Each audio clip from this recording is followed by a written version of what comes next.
Asteroid of fear.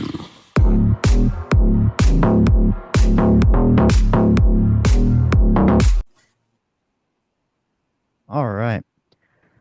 Welcome to another episode of the Men of the House podcast. And we are back to interviews today, which I'm excited. First interview in 6 months. And today I have with me Ryan McCawley from Smokin Barrel Briars, which is a tobacco pipe company, um, handmade. So artisan made, if you will.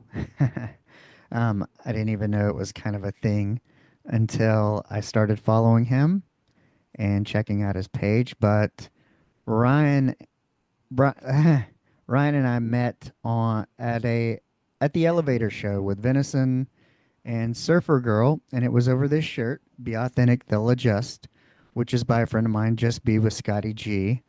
And we sparked up a conversation, and I thought that his story of kind of what he told me in the short amount of time that we connected, I felt like his story was something perfect for the podcast. Is kind of what I'm all about. So, how's it going today, Ryan? And it's going great. I was actually going to comment about your shirt. I was going to say that's the one that uh, kind of tempted me to spark that conversation because it's just it says everything. You just have to be yourself no matter what, and if people like you, they like you. If you don't, then they don't. It's fine. But yeah, I dig that shirt a lot.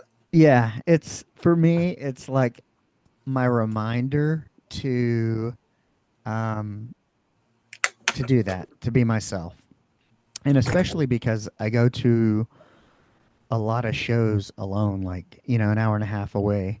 But I meet up with a friend of mine, Alex, or, now I don't know if you're going to a show in the Dallas area. Hey, but that's kind of one of those things is, and, that reggae community, that's just exactly what it is, I mean, I met Alex and his wife in a Kyle Smith VIP session January 12th, October 24th. And so, and I still, was hanging out with them at the elevator show. So it's like, that experience together. Dude, And some of my best friends that I have today, I've met through that community, which is crazy, and it's weird how just that music alone brings so many people together, and it's always good energy, it's always good vibes, it always attracts like a certain type of person, and whoever you meet there, they're odds are they're probably gonna be a pretty good person. yeah, that's what I always say is like, especially because I go there alone and just end up meeting people. You're like, well, you already know they got good taste because we're at the same place. We Exactly. like the same things. And the premise of the Men of the House podcast is like, I love to go to the Waffle House, sit there solo before I have to be dad and husband, typically when we're traveling, as there's one in my town. Um, but it's that concept of going, hey, what's the guy's story to the left of me? What's the guy's story to the right of me? We're all here sharing this moment. We already know we have good taste because we're at the same place. We can already connect over that. But then it's kind of like further along, it's like, well, what's his story? And kind of in our conversation, that was kind of my approach to, when I was like, oh, this would be perfect for a podcast guest to come back because this is kind of what I'm all about. And I just realized I was listening to a podcast yesterday, I think during my walk or something, and it's been right at about 5 years since the pandemic. And to Isn't that think of, crazy to think about that? yeah, it It's almost like seems where like did it the wasn't last even 5 years true. go? Yeah, yeah, yeah. And it's like we actually lived through that and how wonky it was and how it changed, almost like taking blinders off of a horse. Yeah, it And changed everything. yeah, and it changed me having to kind of pivot, reinvent myself and go, now what is it I really want to be doing? What is it that really speaks to me? Because, one, you learn life is short. Two, we were kind of duped, and we started to question, I guess, everything we've been led to believe, everything we've been taught to believe. You're kind of you learn that you're kind of brought up to participate in a system, and sometimes we have to participate in the system. I don't want to. Um, there are people out there doing good things in corporate America, uh, things that we need done and that are just fine. But there's a lot of riffraff out in the corporate world as well. And for me, The majority of it is, I would say, riffraff. yeah, I I learned won't that put I the could not tinfoil hat on. participate in it. Like it Yeah, just wasn't exactly. it wasn't good for me. There's But some it's people also that like just are taking this cut out chance. for it. Yeah. I saw a post the other day where somebody was like, you know, they do this thing kind of like how school in a way educates you to like join the workforce. How you go to school, you get these little breaks, you get weekends off. I'm like, it's set up like, the 9 to 5 kind of Your model. your factory work schedule. I mean, like I said, I don't want to go all tinfoil hat on you, but it was designed like that from the jump. Yeah.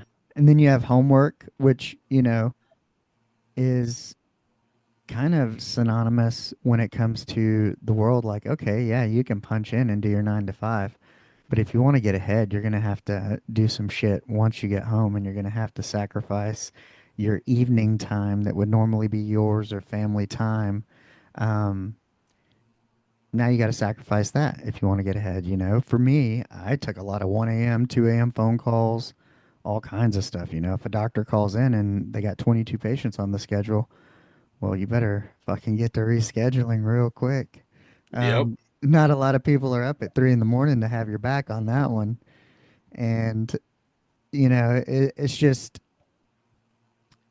and I think with the pandemic, mine was kind of out of necessity because I got laid off, but it really made you kind of think. And, where we kind of connected was, I remember you telling me that your wife was pregnant, and we'll get to it in the story, but essentially she was pregnant, and hey, I can't do this alone, and I'm going to need you here.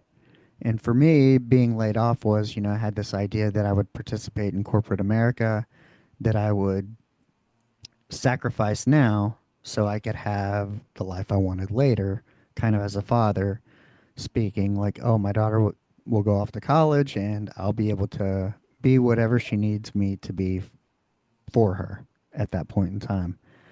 But then I got laid off. I tried to get other jobs. I turned some down. I didn't want to relocate. They weren't the best jobs. They weren't me. And it was like, well, the time to be the person you want to be, the parent you want to be, father and husband, is now. You can figure out all this work shit, how to make money shit. Um, but the real value is, Being you know, present in the moment right now. yeah, not what part of it as a man is what can you provide for your family, and participating in that corporate America thing I was talking about was that was the idea, was to move as a man, to move your family forward in the future. Um, but we're led to believe through this way we've been raised that the way to do it was participating in, you'll never be rich on a salary. You might No, do well. Um, and you might be rich figuratively speaking. You might have on more paper, money than a lot of people, but you on may not paper, you're be, rich. you may not be fulfilled, which No, is a different whole kind of rich. But that's the yeah. real rich. So speaking of, let's start at the beginning. Where were where were you born and raised? I was born in Arlington, Texas. I grew up in. We moved around a little bit. I grew up in Alvarado for a long time, and then we moved into Mansfield. Started Okay. going to Mansfield schools, and I went to Mansfield schools all the way up to my second semester of freshman year, and that's when my dad and I moved to Arlington, and then I finished out high school at Martin, and that was crazy because when I was a kid, they had year round schools. I don't know if Oh, you remember that.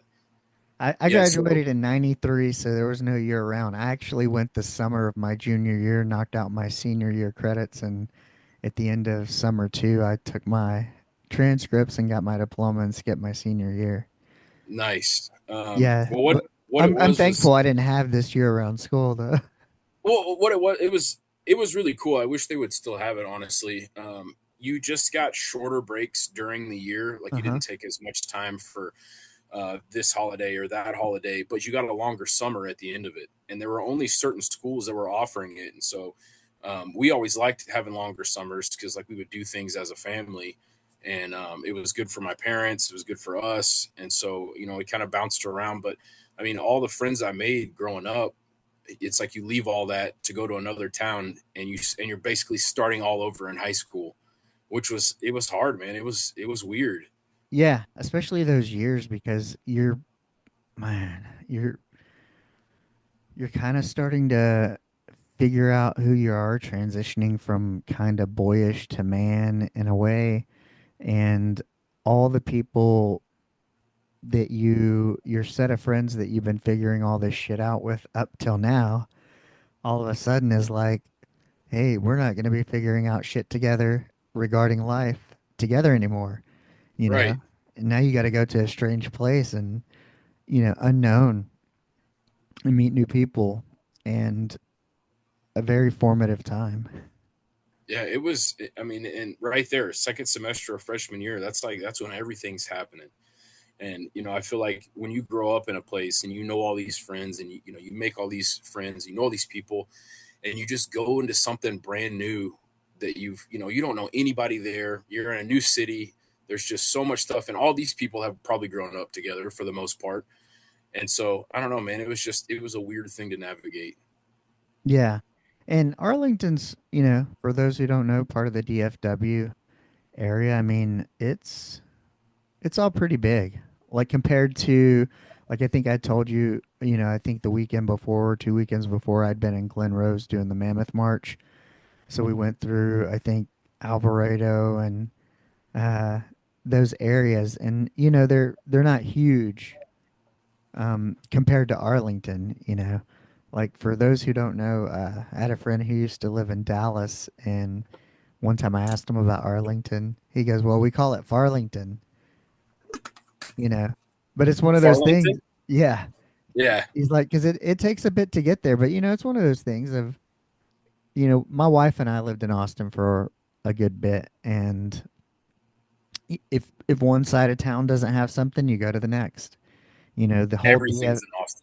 yeah, and DFW is kind of the same way. I mean, you could spend the day from Dallas to Arlington to Fort Worth. You Oh know, yeah, for sure. But yeah, I don't know. I kind of feel like Austin is everything's kind of more centralized, like right there.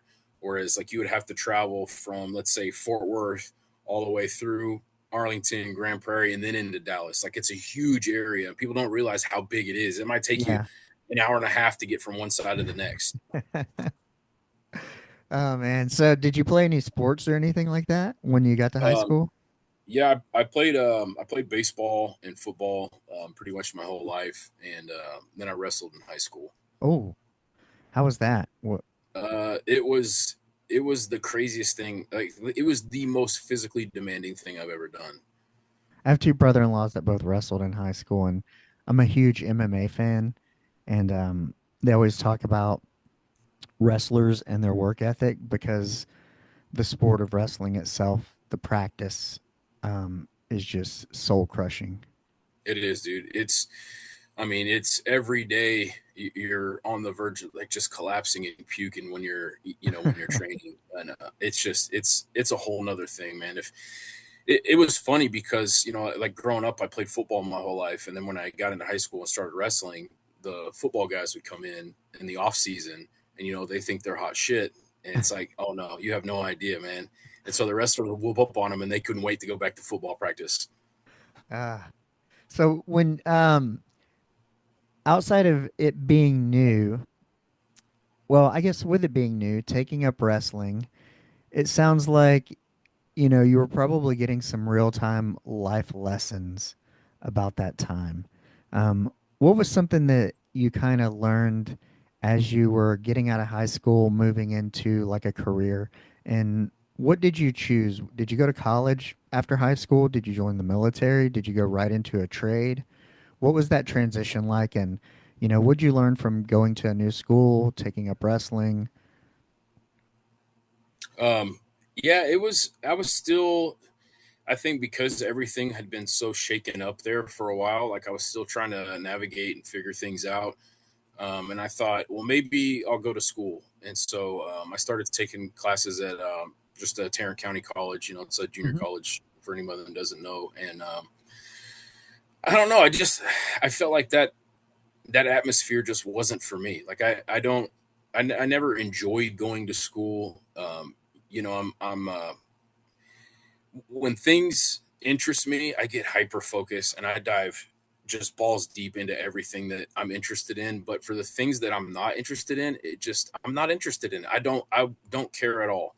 And so it was like a chore, because I don't it was something that you didn't want to do, that you have zero interest in doing. And so it's hard for me to get involved into something like that and to deep dive into something that I really don't care about. So you And have, and kind of one of those things that's interesting to explore.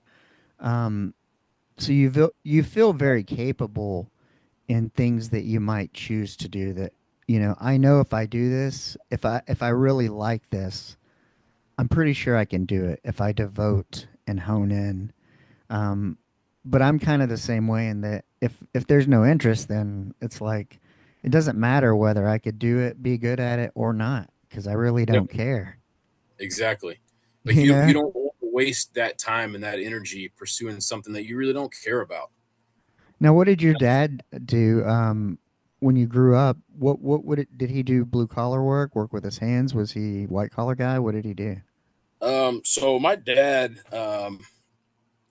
was in the car business when I was a Hmm. kid.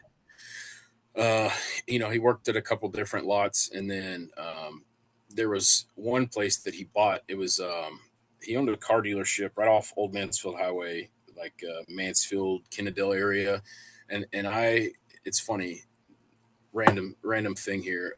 To this day, I don't eat pickles. Right, I can't stand pickles, just dill pickles, and I think it's because when I would go to work with him at that car dealership in the summer, it was right next to the Best Made Pickle Factory in Oh, Mansfield, and dude, they had these gigantic concrete vats, and they would lift the lids off of those things in the summer, and that the air coming over the car lot, oh god, it would gag a maggot, dude. It's terrible. And to this day, like if I smell a pickle, it just takes me right back to that spot. And I'm like, I don't want anything to do with a pickle either. my But wife, my wife loves cucumbers, hates pickles. see, and I'll eat cucumbers too. And it's weird because I like other pickled things, other pickled veggies or eggs or whatever. It's just the like a dill pickle. Just ugh, I'm out. But he was always in the car business. He had his own lot for a long time, and then I guess he kind of saw something that was I don't know, I guess essential to the car business, which was paperwork, forms.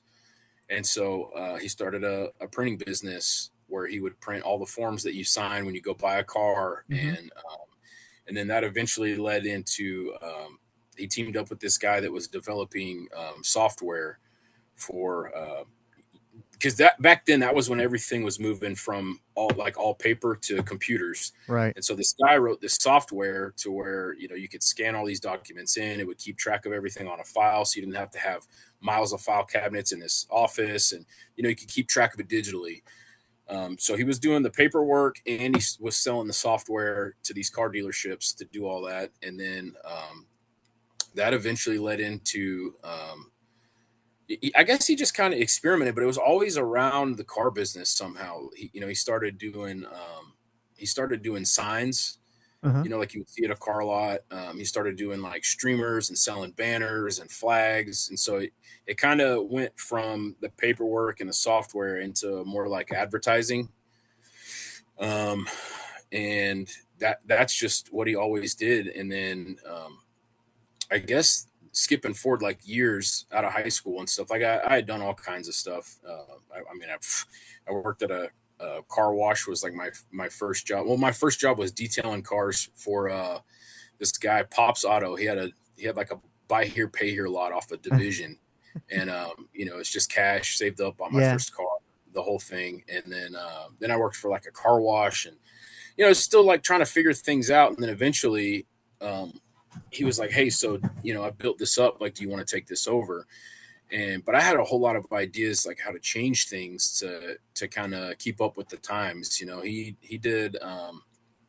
did like he didn't do anything with electrical. And at that point, like I'd been an electrician for years. I'd been a lineman for seven Hmm. years, and I was like, why don't we do lit stuff? And so we started doing neon and channel letters, and then we started doing parking lot lighting. So if Right. you go to a car lot, you see the big 30-foot tall lights. Like, we would install the concrete, we'd run all the wires, install the poles, the light fixtures, the whole thing.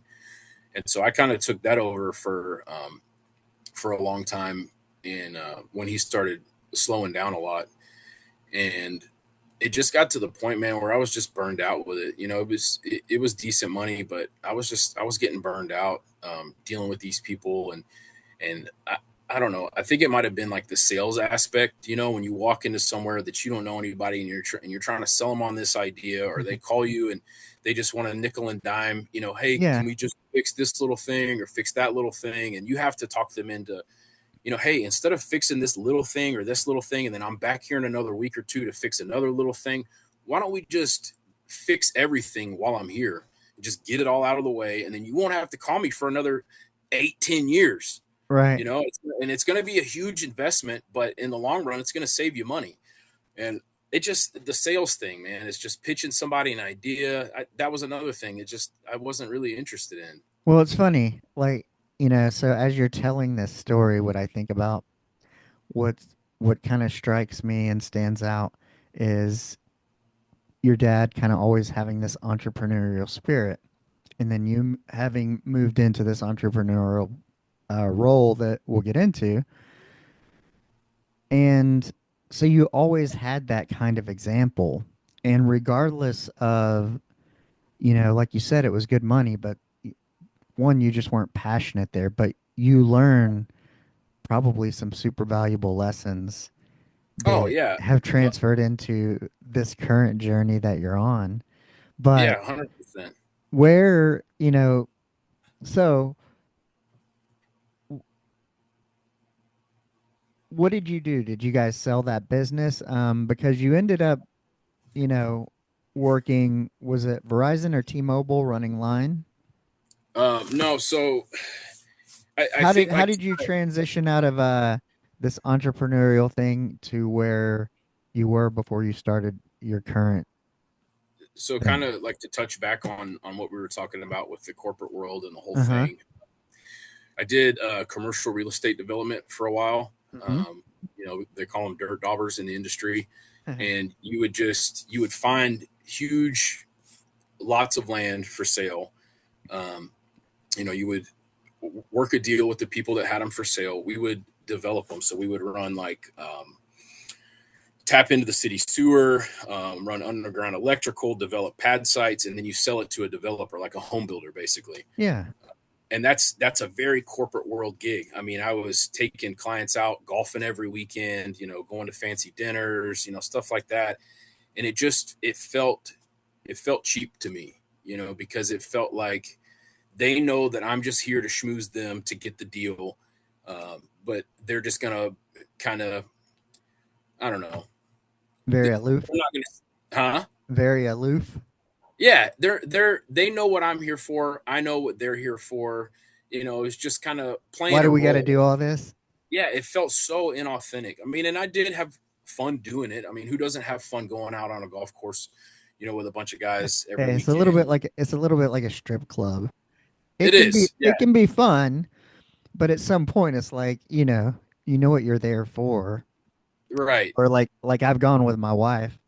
Um and that's awkward too in a way, even though it's there and I don't we know. can do Those are it the best for together. me.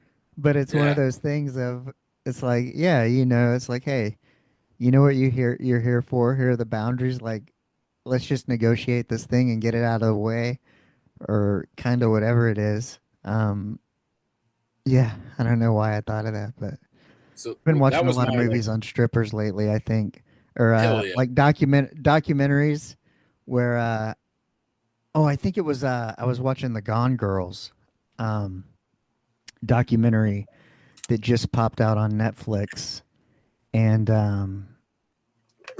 about the Gilgo Beach, and so you're seeing a lot of strippers in that. That's yeah. I knew I had seen it somewhere. I just watched it yesterday. The days have been so long.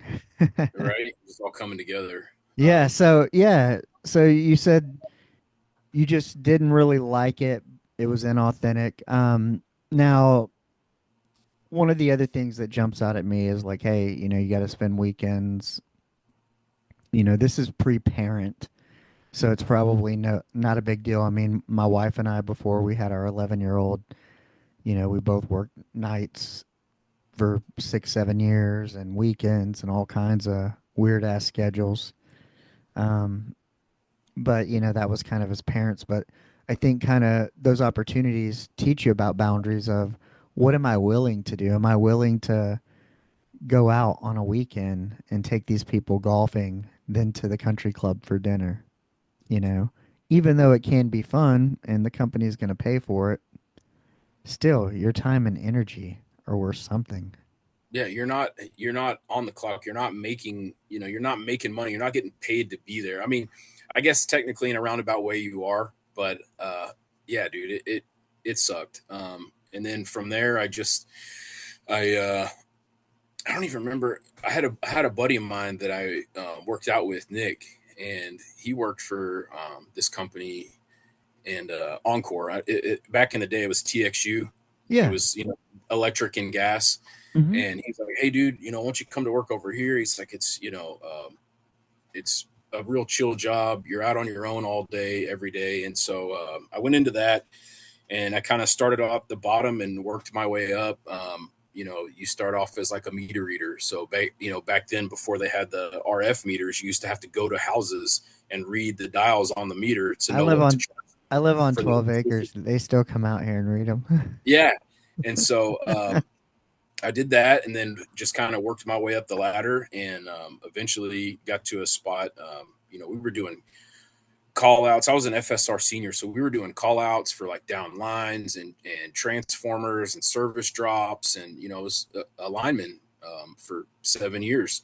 And then eventually worked out of that spot into a spot called revenue security, and that was kind of crazy because that is investigating and stopping electrical theft, right? Oh, wow. So yeah, so man, I worked That I sounds worked a kind of lot of cool. oh, it was wild, man. It was the craziest job I've ever had. I worked a lot of stuff in Dallas. Was like probably my main hub was in Dallas, and most of the electrical theft was all like that. I would say by numbers, it would probably be South Dallas, Southeast Dallas, around Fair Park and all Did you that ever kind of run stuff. into any weed grows?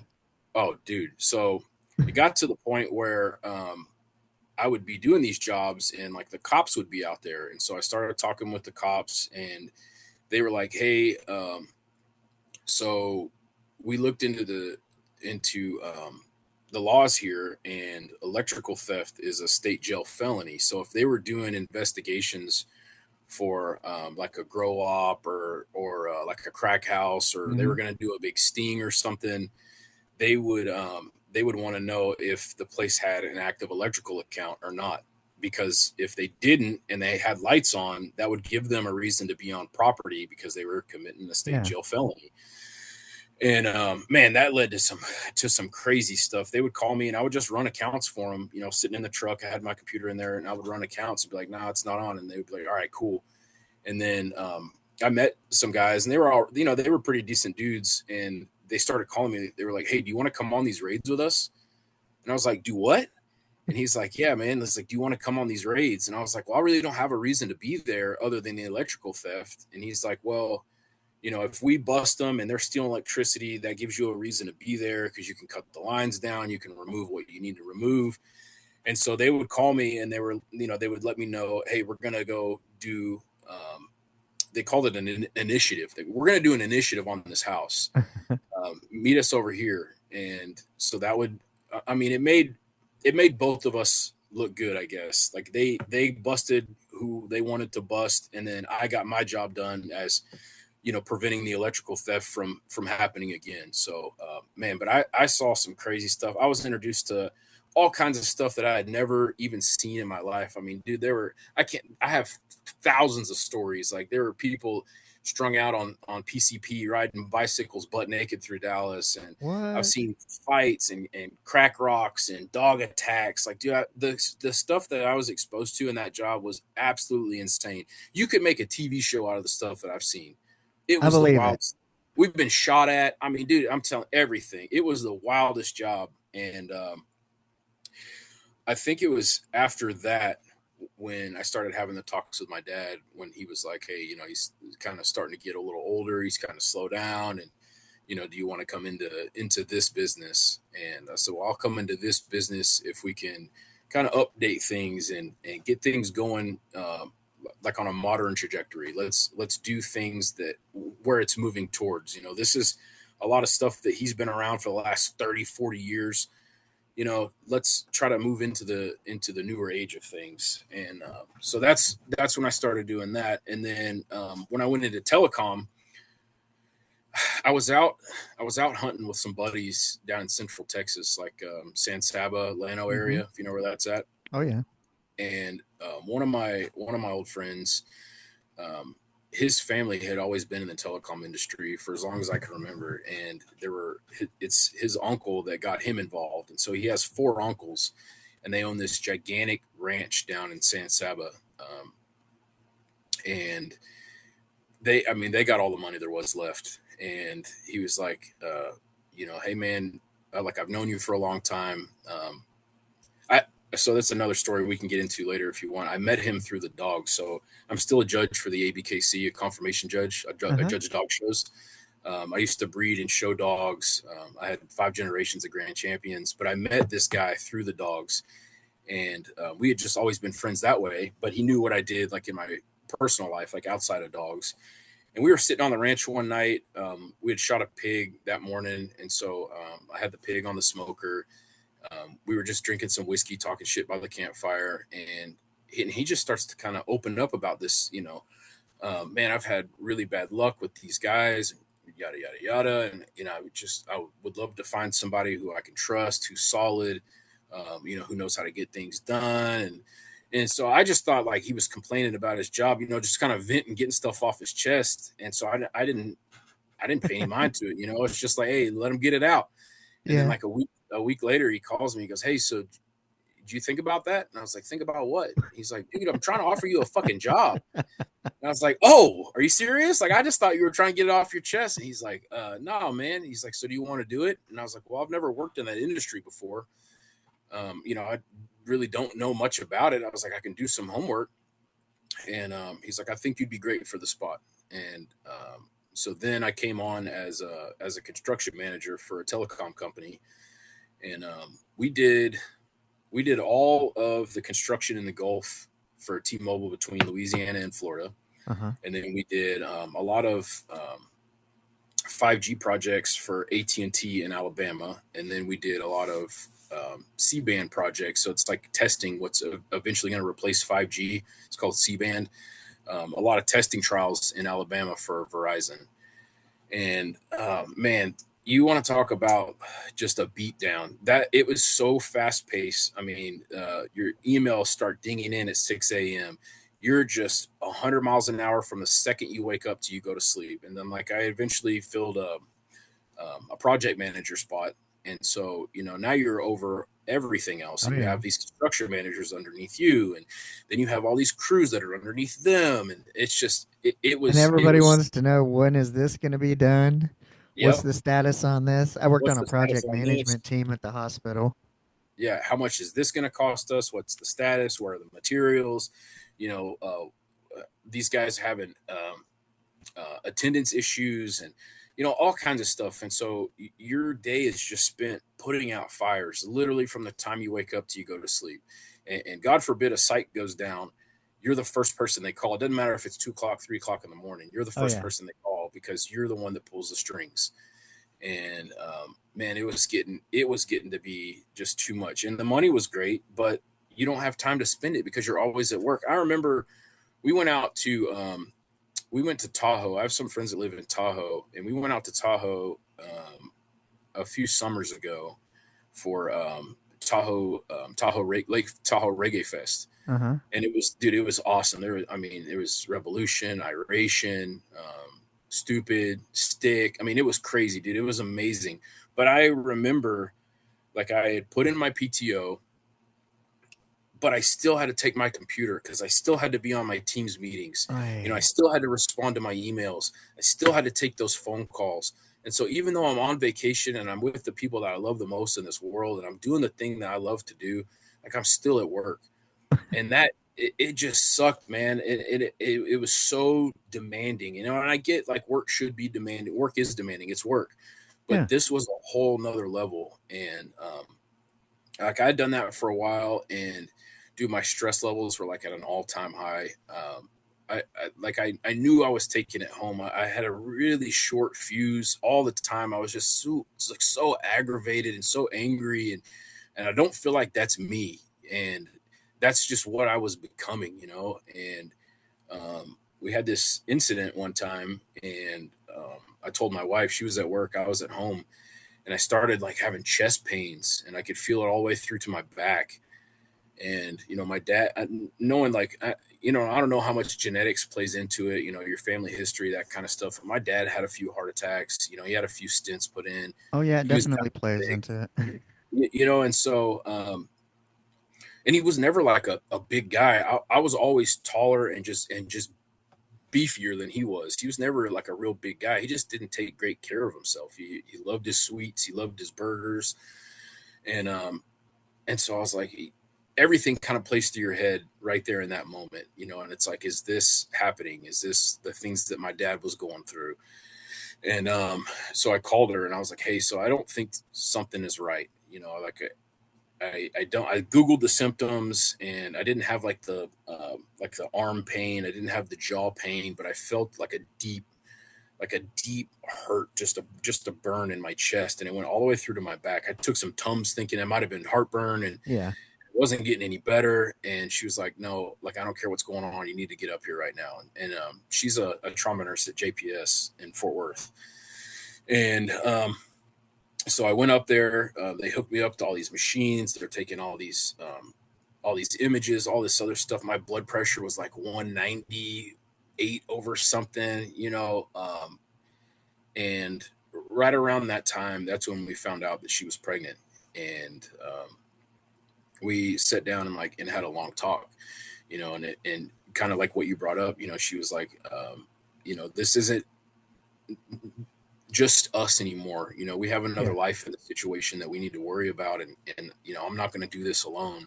Like, I need you to be here with me and with this baby.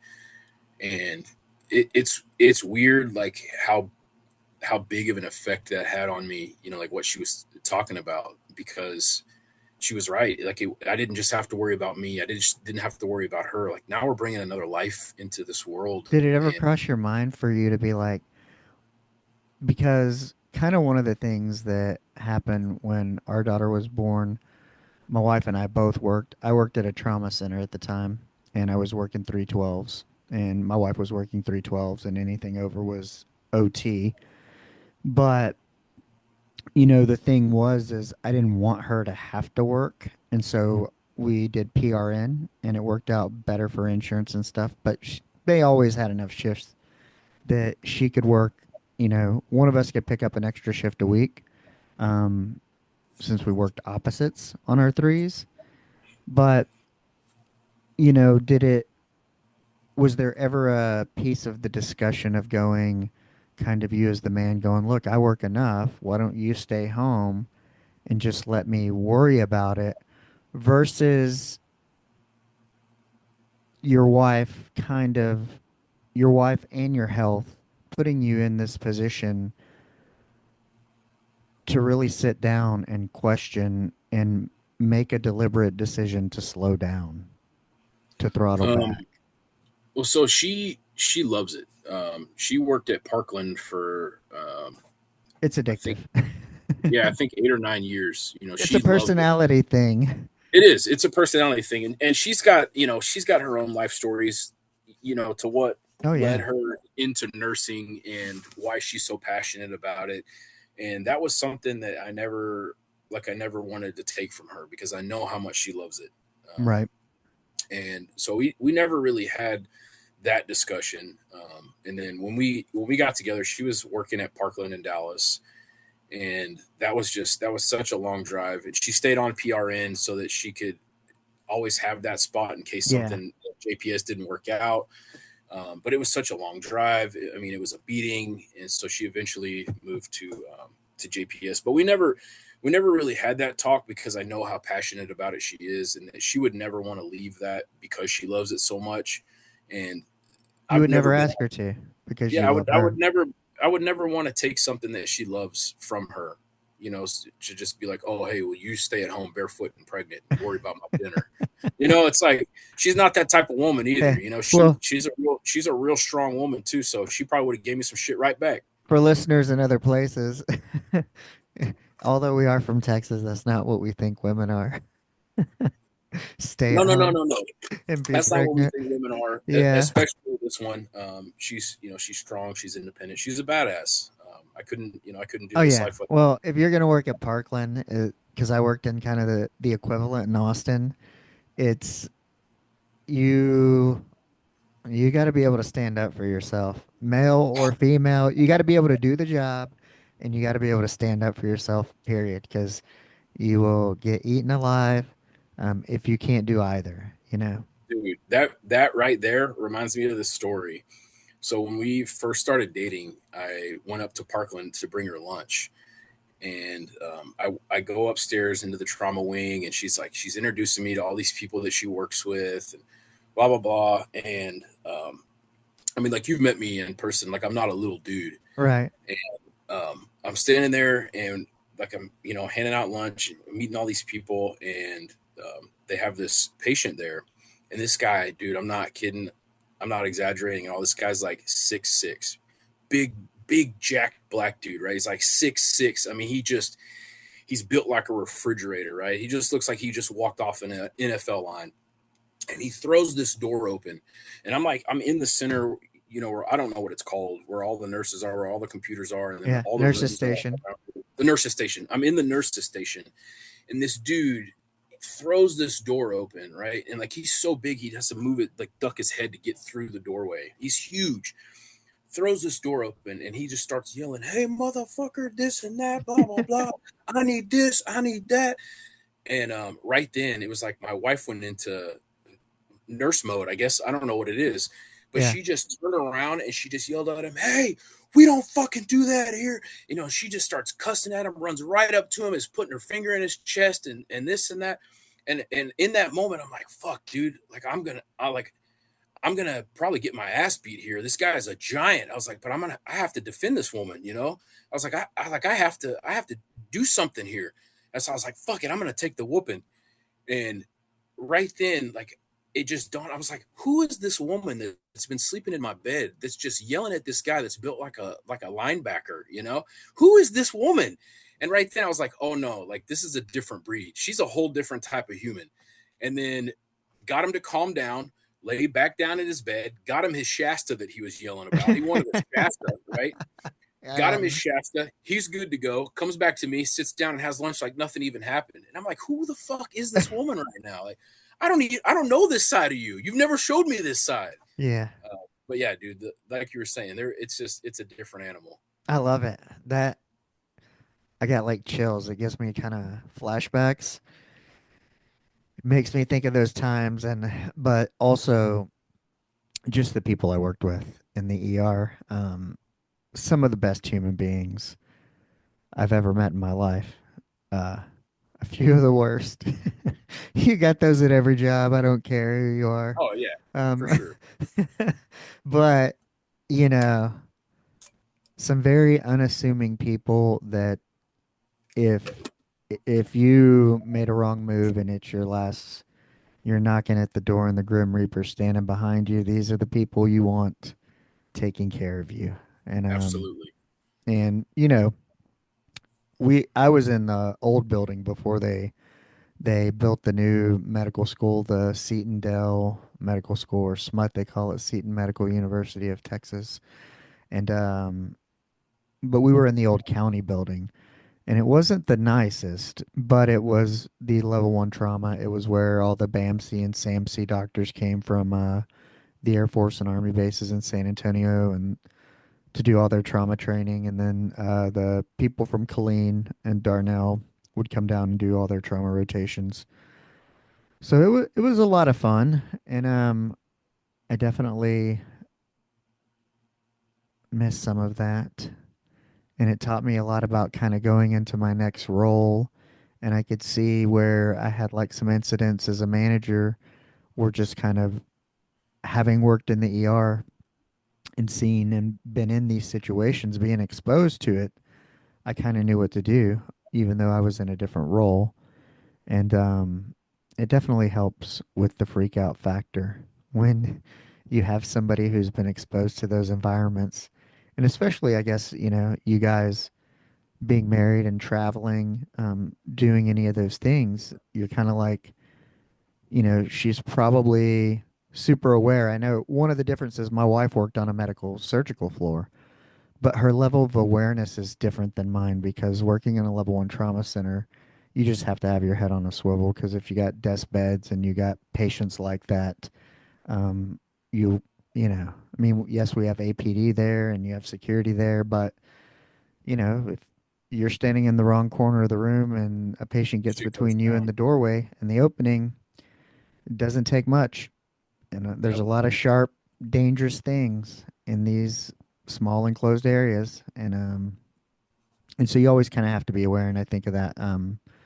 Probably why I'm usually the driver when we travel, but I just have a different level of awareness. When we go downtown somewhere, because my wife would be all good Samaritan, like, well, let's give this guy $5 or let's give him our leftover pluckers or blah. I'm like, look, this dude was just over here metabolizing the freedom 2 nights ago. You know, he's lucky Yeah. he didn't go to jail. He's not, Yeah. you know, I'm the same way. give me a And massage. Take your bleeding heart to your hands and put them on my back. You want to that's do right. something nice for someone? Do it for That's me. right. I'm the guy. Uh, it's funny you mentioned that, man, because I feel like when she's at work, she's on that level. Yeah. She's super aware. She's in charge of shit. She's running things. But then when she comes home, I kind of feel like she assumes that, not assumes it, she lets that feminine side out where she can kind of relax and Yeah. she doesn't have to be in that hyper aware Environment. situation awareness environment.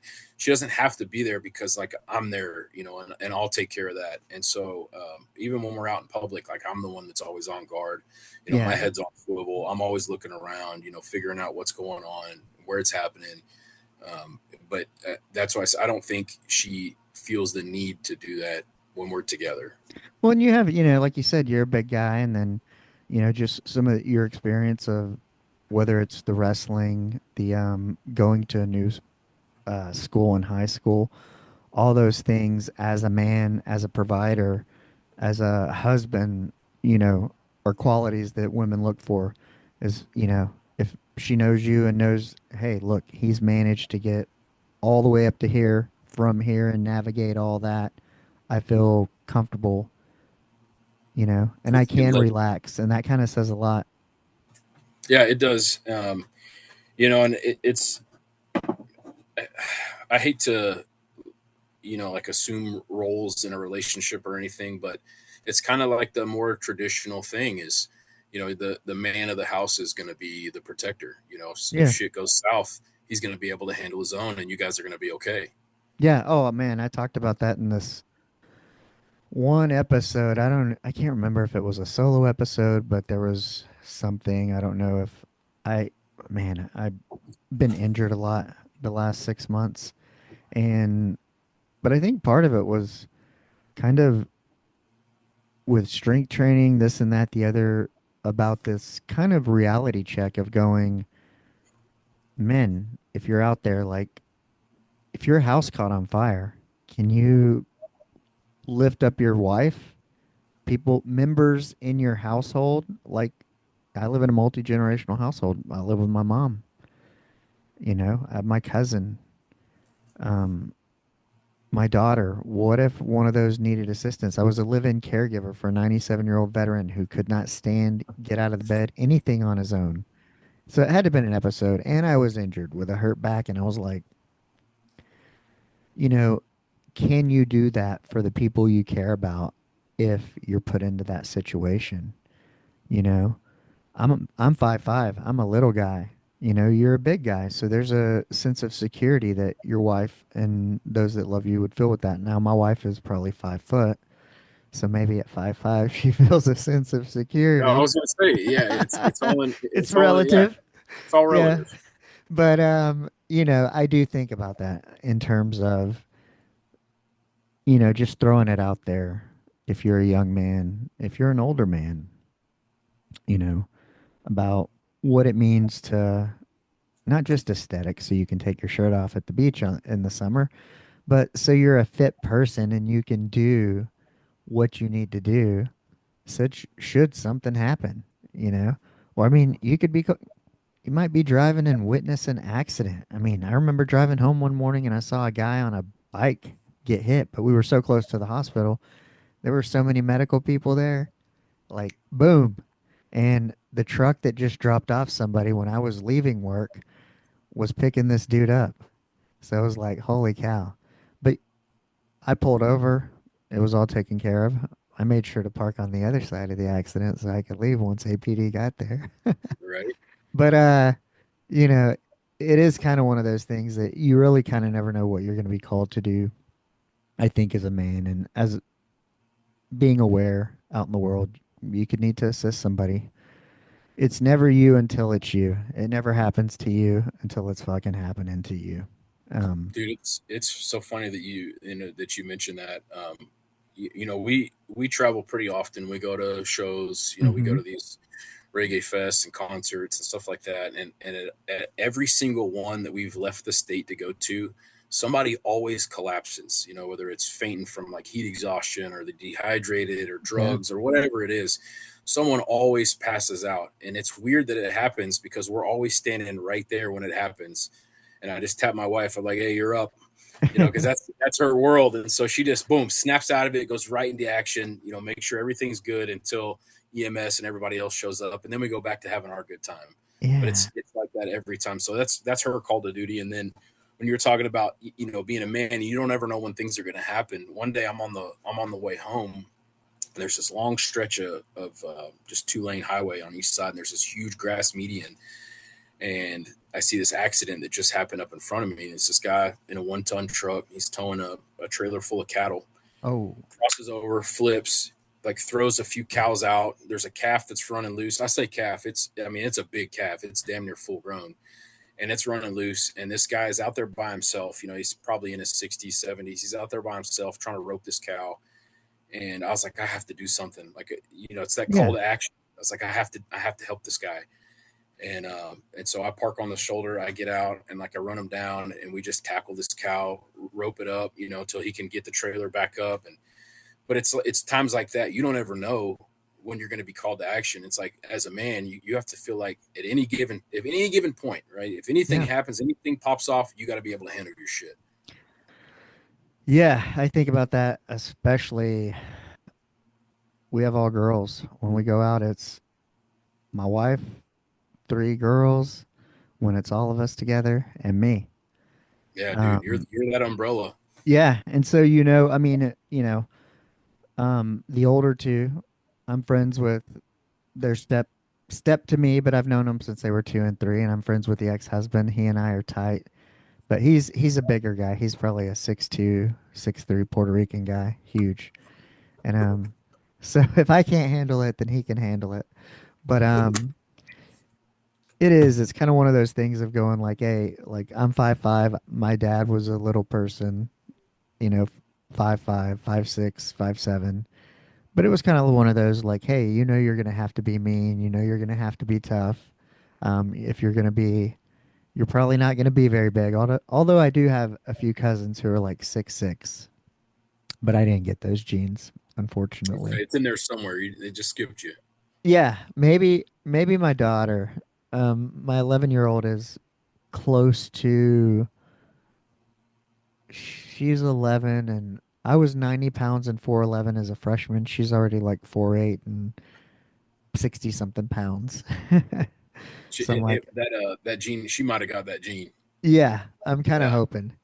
But when did you get into learning? How did you get into learning about pipes? Because that is completely different from all these things you've done.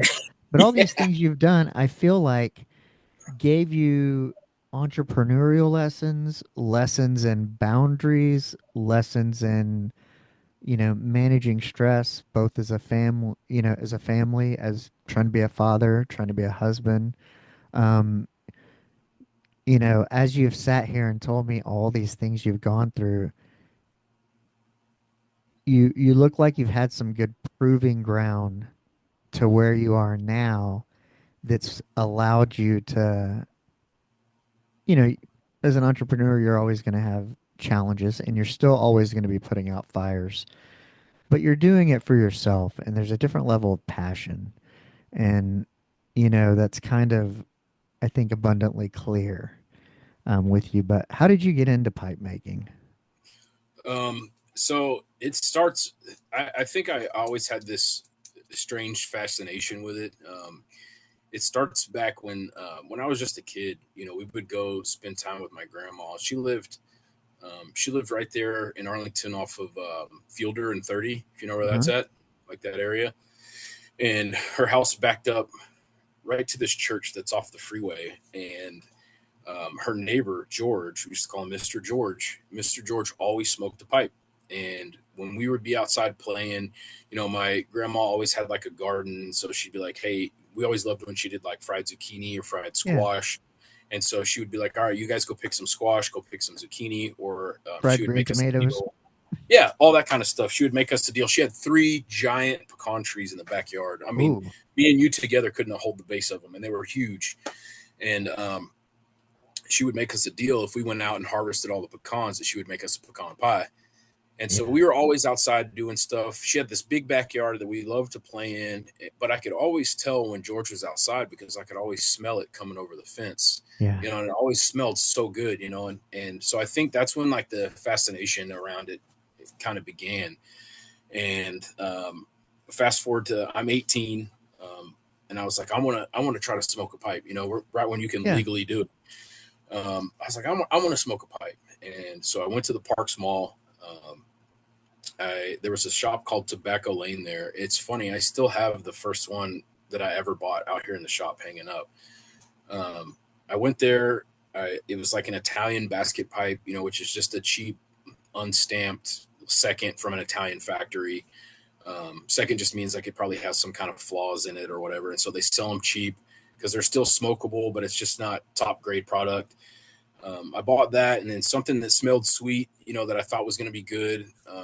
And I went home and I tried to smoke it 3 or 4 times. I didn't really know what I was doing. I burned my tongue a few times. Like, it was a handful of times. I was like, I don't know if this is for me. And so I Yeah. just stuck it in the box. I forgot about it. And then, I was probably 18, 19, probably smoked weed out of it a few times, Yeah.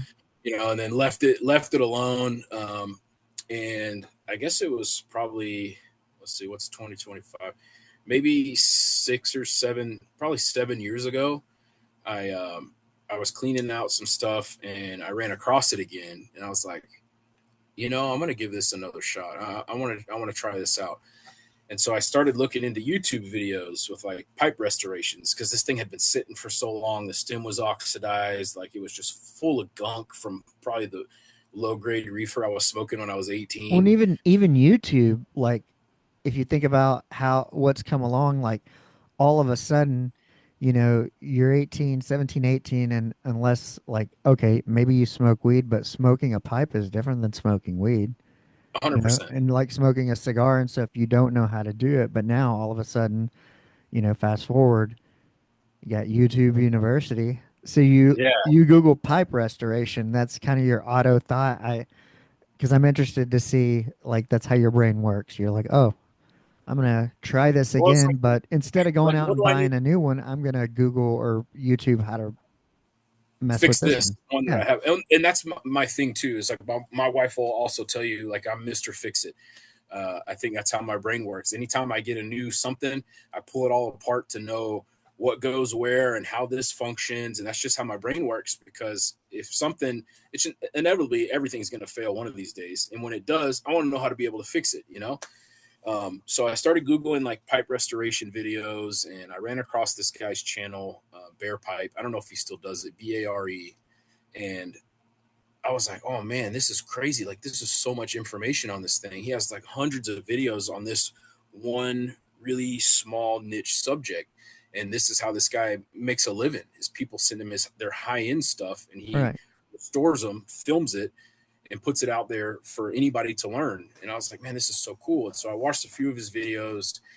I got that pipe back to its former glory. I found another tobacco shop. I went in and I bought tins. So tobacco comes in tins. I probably have some out here in the shop somewhere, but tobacco comes in tins. And so I went and bought a couple tins of some different things. And I watched some more YouTube videos on how to smoke a pipe, because clearly I wasn't doing it right way back then.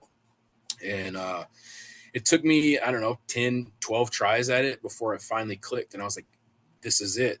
It's just anything else that you want to learn to do, you're going to have to try to do it. Right. It's kind of like probably people who smoke hookah.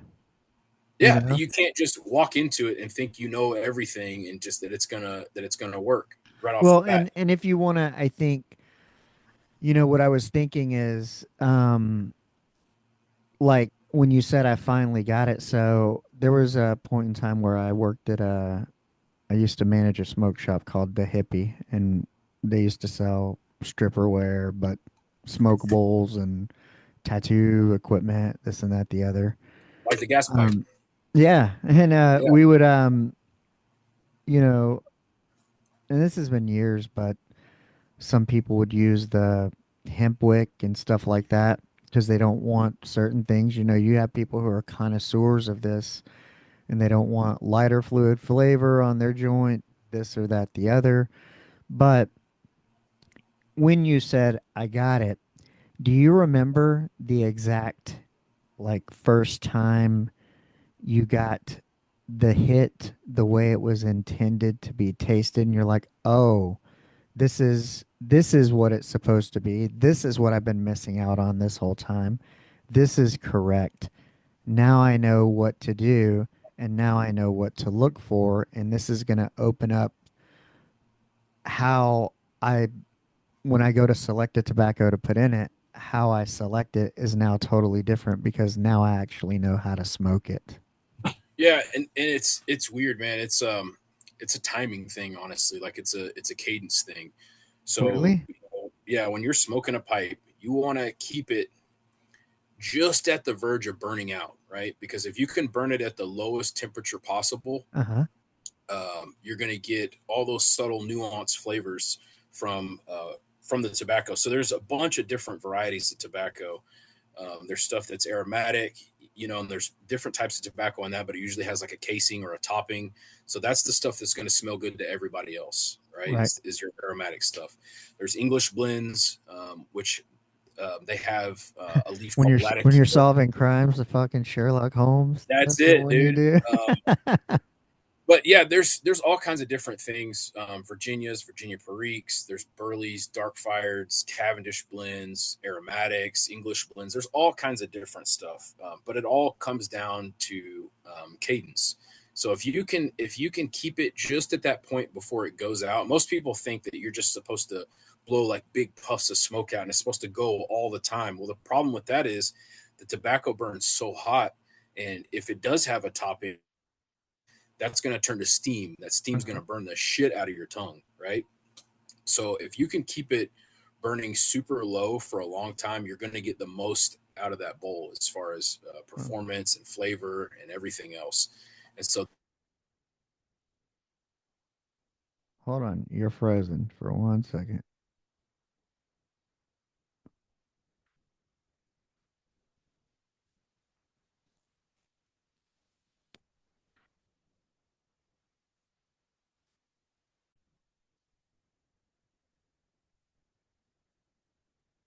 Oi.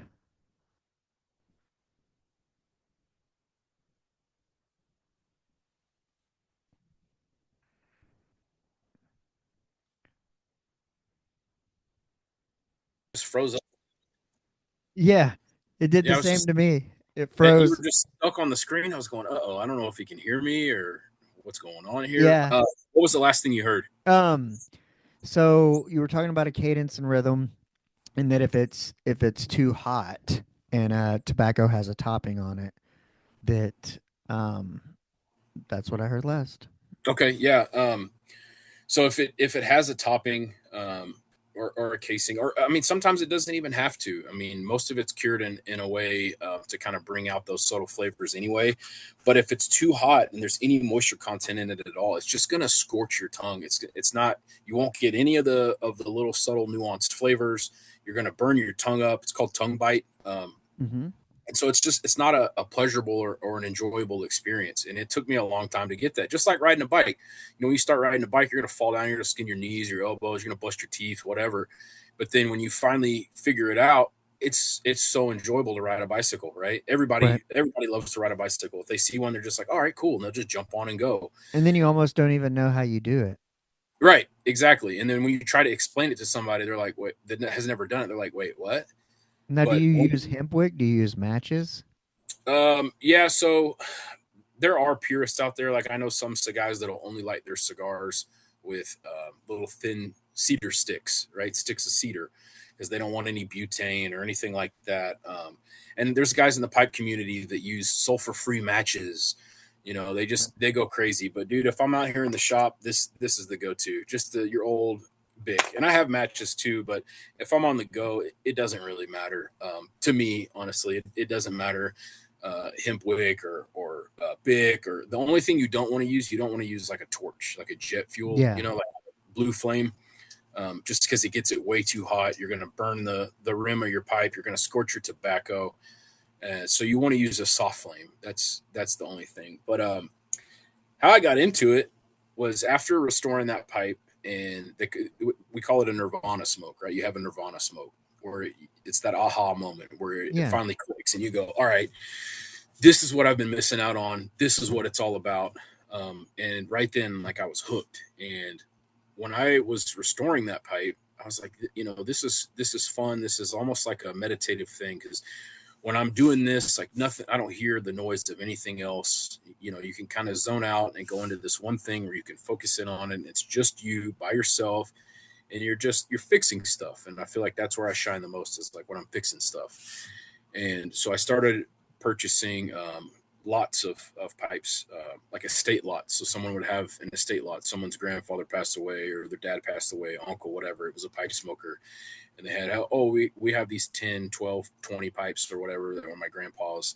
And so I would start bidding on these pipes, and I would get them in, clean them up, and then resell them. And it was just kind of a hobby, something to do. And that was when I was doing the signs and the lighting and all that. So it was always just a hobby that I would do. And then I made an Instagram, and I started posting like my restoration projects, and I joined some groups on Facebook where I met other people, and I told them what I was doing. And so they would send me their stuff to have cleaned or restored. And I did that for a while, and I got comfortable working with the materials, the ebonites, the briars, the acrylics, all this kind of stuff. Like I got comfortable with working it, and I eventually thought, like, I think I could probably make these things, and I've never done any kind of woodworking. I've never worked on a lathe. I've never done any of this kind of stuff, but I was like, I think I could probably make this. And so I'm sitting in the shop now, built the shop out, and I started purchasing equipment, hand tools, a lathe, drill press, belt sanders, band saws, dust collection system, shaping wheels, sandblast cabinet, compressor. I got a buffing station, grinding wheels, heat gun. I'm sitting here where I cut stems and stuff, stem jigs. I mean, like, I've just built a whole shop full of stuff. So I just dumped thousands of dollars into this project, and I was like, shit, like I should probably start making these things to sell, you know, not Yeah. just doing this as a hobby. And so I started watching YouTube videos. I started talking to other carvers, and I've never gone and studied with anybody. That's a thing that some of these people do in the pipe community is they'll go study with established carvers. But the problem is like there's so much gatekeeping around this. I guess it's the same thing as anything else. If you've worked this hard to hone this craft as well as you have, you're not just going to give these secrets out to people. So a big thing that a lot of people do in this community is like go pay other artisans to learn from them, whether Right. it's a weekend class or a week class or whatever. But I've never been in that position. Like I had a good buddy of mine text me last night, and he's like, hey, there's this really prolific carver in this industry. I'm not gonna say his name or anything, but one of my buddies texted me last night and he goes, hey, are you available the weekend of April 21st to go learn with this guy? It's going to cost $7,000. And I was like, yeah. And I go, absolutely fucking not, dude. I was like, I have a family, like I have a house, like we have vehicles. I have to work. I was like, I can't just drop $7,000 to go learn how to make a pipe. I know how to make a pipe, but once again, it's one of those things like if you want to figure out like the finer details of it. I mean, and this guy's pieces are absolutely insane. I mean, they're selling for thousands of dollars. I mean, he's a master at the craft.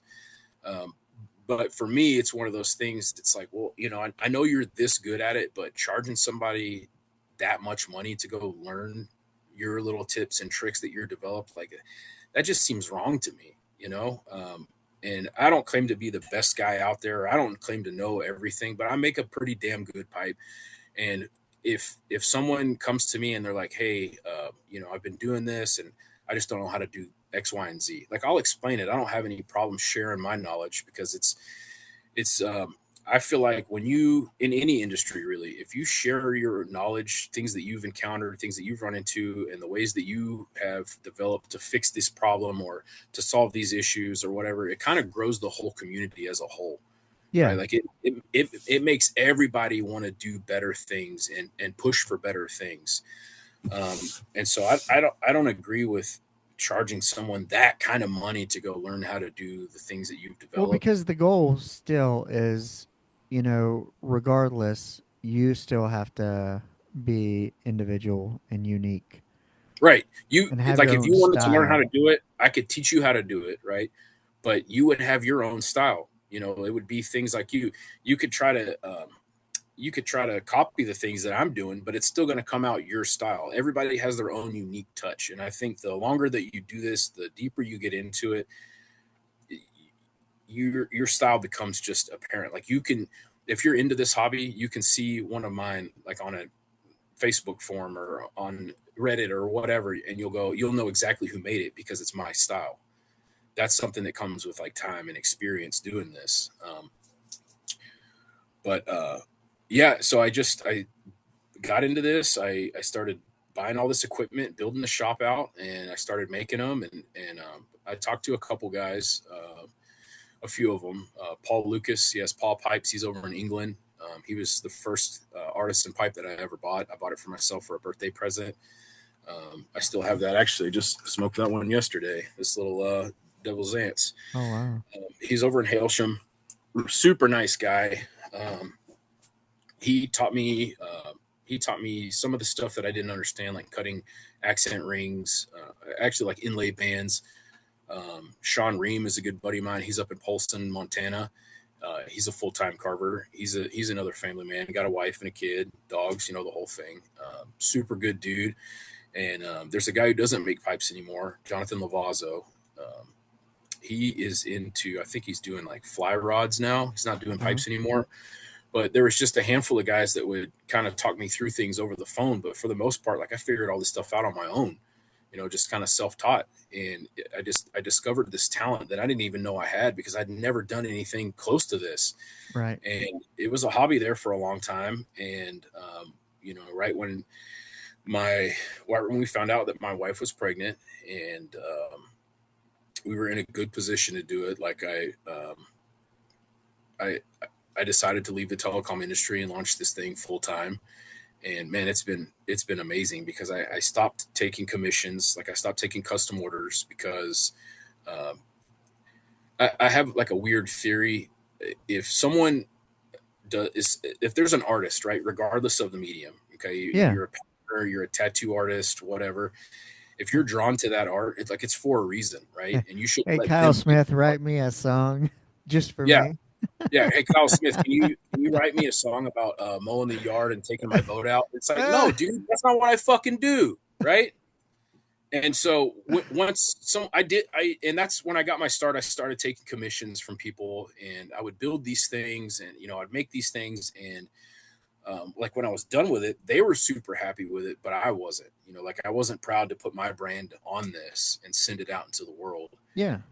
And when you start to put your fingerprints all over my work, it's no longer my work. Like it's A something that creator versus a consumer type of mindset too. I mean, right. And you were, but I think, that's probably to something that anybody in an art like medium will face in terms of, I mean, even a podcast.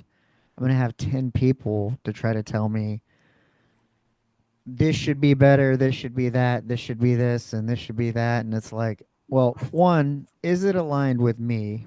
Is it what I'm about? I'm about telling other people's stories. That's the purpose of the podcast. That's what I enjoy. It's about going, hey, what's the person at the counter to the left and right of me while we're at here at the Waffle House? Hey, man, what's your story? Yeah, my wife and daughter are asleep. You make pipes? Oh, really?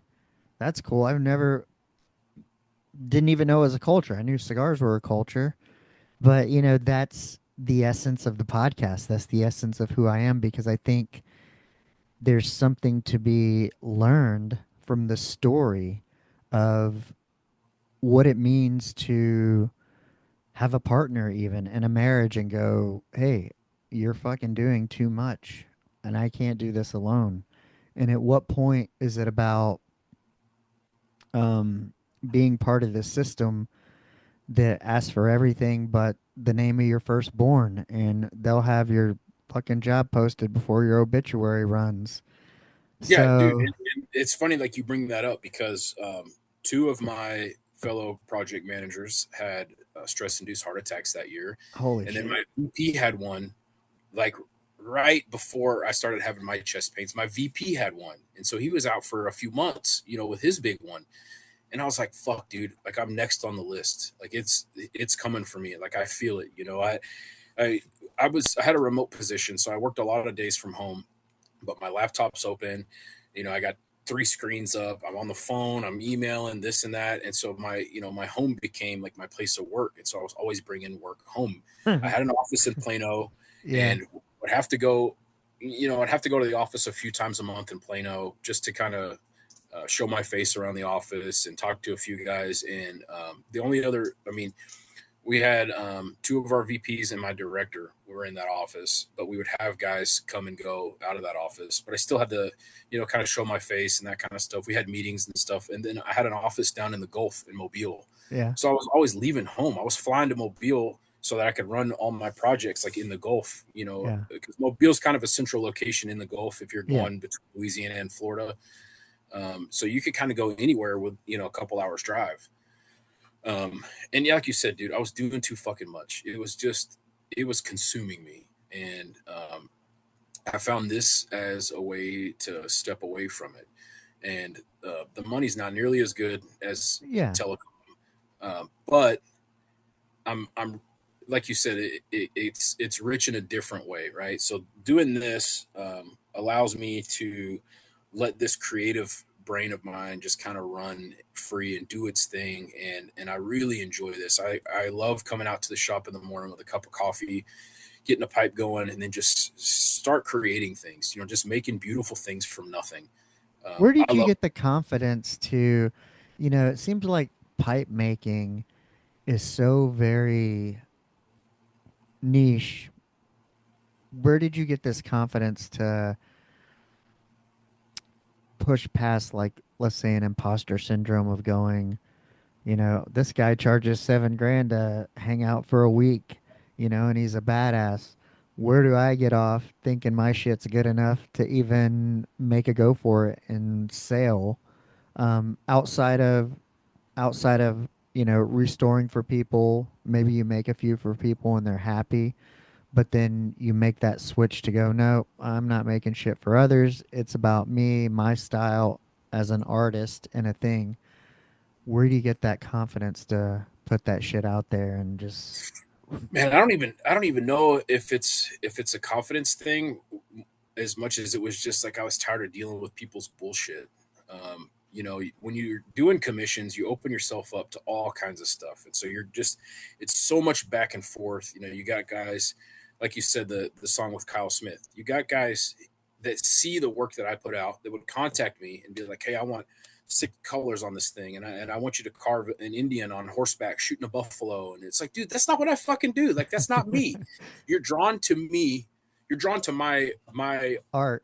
my art for a specific reason, right? You're drawn to what I put out for a specific reason, Because it means something to you. right? Don't you Yeah. think it's best that you should let me do it? You know, and there's some people that understand that concept, and there's some people that don't. Like, I'll still take the occasional commission, but I'll tell them Uh-huh. right off the bat, hey man, I don't take commissions anymore unless I'm given full artistic freedom. So if there's like a specific shape that you want, say, you're a fan of billiards, or you're a fan of apples or Rhodesians, or any of the shapes in the catalog, if you say, hey, I like this, and you let me run with it, I'll take that. It's not a big deal. But when you start saying, well, it's got to be this long, and it's got to be this tall, and the chamber has to be this wide, and it's got to be this deep, and it's got to have these colors, and it has to weigh this, and it's like it's no longer a form of art. Now it's a project that I'm working on for you. This isn't something beautiful that I'm creating from nothing and putting out into the world. This is something that you want for your own reasons, and that's Yeah. just something I don't get involved with anymore. And so I don't know if it was a confidence thing where it was just like, hey, I'm doing this because this is the thing that I found in life that makes me happy.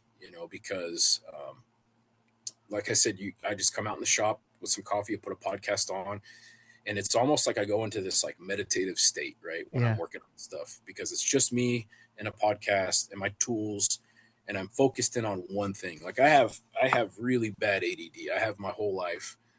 They just really didn't know what it was as a kid, and even if they did, my parents wouldn't have been the ones that was like, "Hey, we're gonna dope you up so that you can Yeah. sit in a classroom for 8 fucking hours." They kind of nurtured that. I was always outside. I was riding dirt bikes. I was getting in fights. I was like that Boy. Yeah. boy, that's all I was, dude, 100%. And this kind of nurtures that spirit, I think, where I can get in here and I can play with toys all day.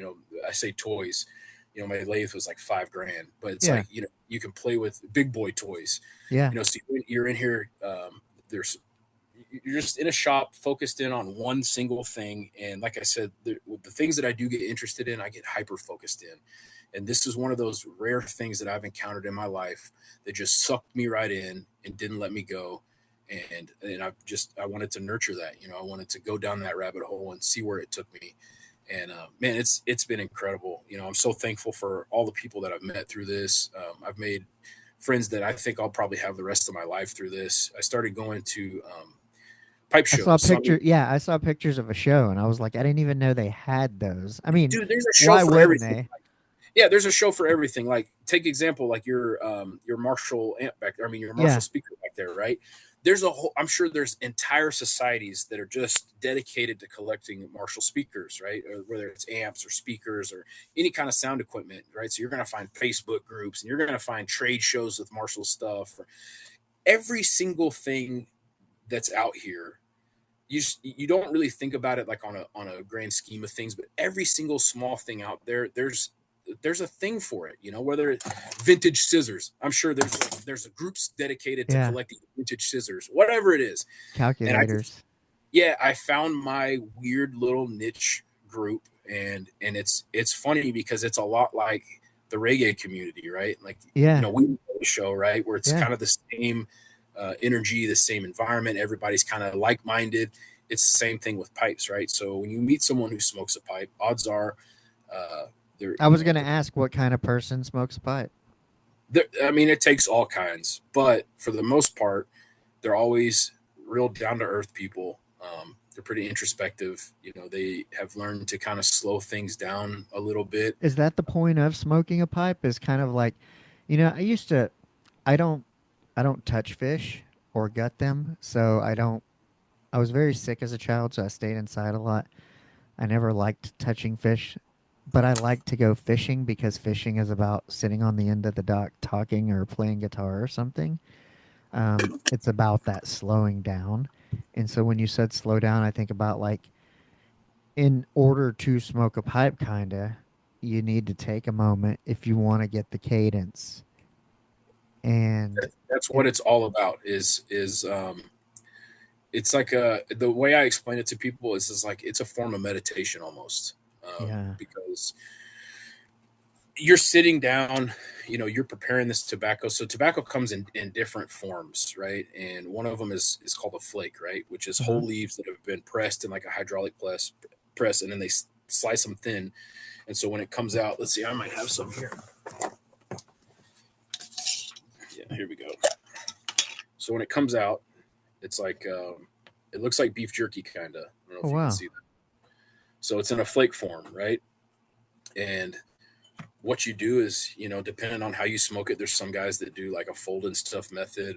I prefer to, it's called rubbing it out, right? So you take the flake over a tray, you rub it out, and it comes out into like a ribbon. So it's like it's a whole methodical process. You're preparing this tobacco, you're I'm gonna loading head this, over to Tobacco Junction and be like, "Hey man, I'm here to rub one out. What you and got they'll for go, me?" "All right, man, let me show you the flakes." That's exactly how it is. So it's just, it's like it's a process to do it. Yeah. Um, and then once you light it and you're kind of figuring out like your cadence, and you're gonna have to light it a few times to kind of get it going. It's gonna go back out, and it's just ebbs and flows, and it kind of forces you to stop thinking about everything else that's going on and just focus in on what you're doing right there in that moment. And Think about the process. Trust the yeah, it's the process. whole it's the whole thing, man. And I really do think it's like a form of meditation, because think about what meditation is. It's shutting all outside distractions off and being present and focused in on the moment that you're in right now. Um, and so to me, it's a form of meditation. So yeah, it forces you to slow down, kind of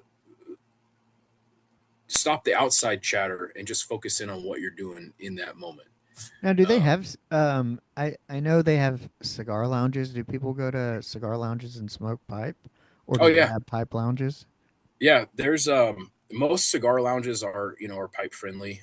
There's not a whole lot of like lounges that are around Uh-huh. us in this area. There's one that's in Weatherford. Tobacco Lane used to be, but now they just carry like bulk house blends, Yeah. mainly cigars. I mean, cigars are going to be like the tobacco shops. That's going to be their moneymaker, Yeah. because like you said, it's a really small niche hobby. There's not a whole lot of pipe smokers out there anymore. I feel like this is one of those things from an old world that Yeah. needs to be saved. That Well, needs to, yeah. Yeah. Do you follow Jocko or anything like that with yeah, and the origin clothes and kind of the art? making the denim here in the Yeah. states, the boots, the whole thing. Yeah. It's there's things that are from a world that we don't know of because we didn't grow up in that world, that I believe And are see, worth I'm a saving. Gen X, so I was about halfway, I think, between people losing trades and in the 80s there was this whole push I think for college because like my dad was a construction worker who eventually got a PhD, but it was this You kind don't of hear that idea. very often. Yeah, it's kind of this idea of um it was less than if you were a trades person kind of a thing, and Yeah, you needed to go to college, and all of a sudden it was about college and people forgot the reason of education, which is to make a more well-rounded person. But it's and like we it's like Mike Road. You know Mike Road, Dirty yeah. Jobs. Mm-hmm. He always says like teach your kids that it's okay to make cool things with your hands. Well, because what happens too, though, is what people don't realize is when you make things seem less than, then all of a sudden nobody's excited to do it. And then all of a sudden you end up where there's been periods of time in my life when I've had different things that I've needed a tradesperson for that wasn't my area of expertise. You know, ask me about healthcare, I can tell you a lot of shit about it. Okay? That's what my master's degree is in. Ask me about a car, I know fucking dick. I I was a very sick child. I didn't work outside a lot. I didn't work with my hands. My dad, being a construction person, going to a PhD, said he fell off a third story scaffold and broke his back and was like, your body's going to give out before your brain. Is Use that your what got you brain. going to nursing? Was that your thing? No, well, did management, strictly management. Okay. And so, but the thing is that all of a sudden, if you have enough people barking that and all of a sudden college becomes a standard, well, then when you need a good mechanic, a good plumber, a good electrician, there are none to be found No, because because they're taking fucking psychology classes. yes, or Yeah. because you made it seem like all this is less than and people don't feel good about it and therefore people don't try, they don't put that effort. And that's a whole other thing. Like people, their self-respect, there's this kind of thing like you strike me as the kind of person and I'm the same way that I don't care if I go to McDonald's and get a job today, I guarantee you within 90 days, I could probably be managing it because I have a personal sense of pride and I don't care if it's taking out the garbage, making fries, managing a place. I'm going to give it 100%. There's a Yeah. lot of You're not going to people, half-ass anything. yeah, there's people who don't have that kind of mindset and they don't do that. And so, and then they end up in the trades doing it because maybe maybe they got in trouble and they're a felon and they need to get paid under the table or a place that's not going to do a background check. But have a sense of personal responsibility and no matter what you do, fucking do it well. Like if you work on a building, like that shit needs to stand for a long time. I mean, there's a church I pass on my way to Dallas. Every time we pass it, I worked at that job site with my dad. I was like 14 and I had to clean the gutters, but he built metal buildings and owned his own construction company. And I remember it's still standing. My uncle, who's been doing construction local here, I can see all the shit he's built, you know? Um, And as someone who's built things like that and done that kind of work, it's like that also gives you a sense of pride. yeah, It's like, yeah, like I fucking did that. Like I built that shit. That shit's still running. Those lights are still on. That sign yeah. is still up. And you can drive by and you can see that and take pride in that and know that like that wouldn't be there if I half-assed it. Whatever I do, I'm gonna commit myself 110% to it When he because I built the engineering building, they were putting a new engineering and sciences building at UT Tyler, and they allowed the engineering students, I guess, to weigh in on it. And my uncle be like, because I was in college at the time, going there while it was being built, and I was a pre med major, and he called me Doctor Doolittle, and he'd be like, I tell your classmates who work on this engineering project, like that ain't gonna work, and he goes, and when they question me, I'd be like, go look at this building over here, like I built that, it's still standing, I built it before you were born, you know, um, and it's kind of like one of those things, but it made me think of now. Speaking of things and naming, how do you come up with the names of your pipes? Because I notice whenever, like, if somebody goes to your Instagram profile, they're gonna see the pipes, and I'll always see something like the mule, the this. Now, are these design names? Are they names you come up with, or are they standards throughout the pipe making community? Like, this is a no. type So of this. all pipes have a shape. Like all they're. I mean, I guess being an artisan, shapes are kind of open to interpretation. Yeah. There's no like standard. I mean, there's factories that make pipes, and when they're pushing out these factory pipes, they're cut on like a CNC machine or a jig. So all of them, they can make 100 of them, and they're going to be identical, and like that's their shape. But you can take that basic shape and kind of make it your own. So there's different styles of stuff like that. Trying to get in the camera. That's Yeah. a Rhodesian that I made for myself years ago. Like that's an apple. So it's basically you have these shapes, but then I just I don't know if anybody else does it. I just like to do it because it's kind of one of those things. It's like another little thing for me, and like I'll look at it and I'll just think like, what does this design remind me of? Like, what is the texture and the colors and just the overall shape, whatever. Or it could be things that I ran into while I was making it. Like Yeah. I did my first bamboo pipe, I think I did last year. And so to master bamboo, that's a whole art form in itself, is to combine the two materials, briar and bamboo. That's a whole nother level. And if you can do it well, that's something that very few people can do. And the first one that I ever did, I went outside to drain my compressor, because sometimes the condensation will build up, and so you have to drain it. And I reached under the compressor and I'm loosening up the valve. Boom! I get stung by a wasp because there's a Oh. wasp that built a nest under there. And so like I called that one the stinger, because like Oh, as I'm building this one, this happened. And so the names come from a lot of different that's places. cool.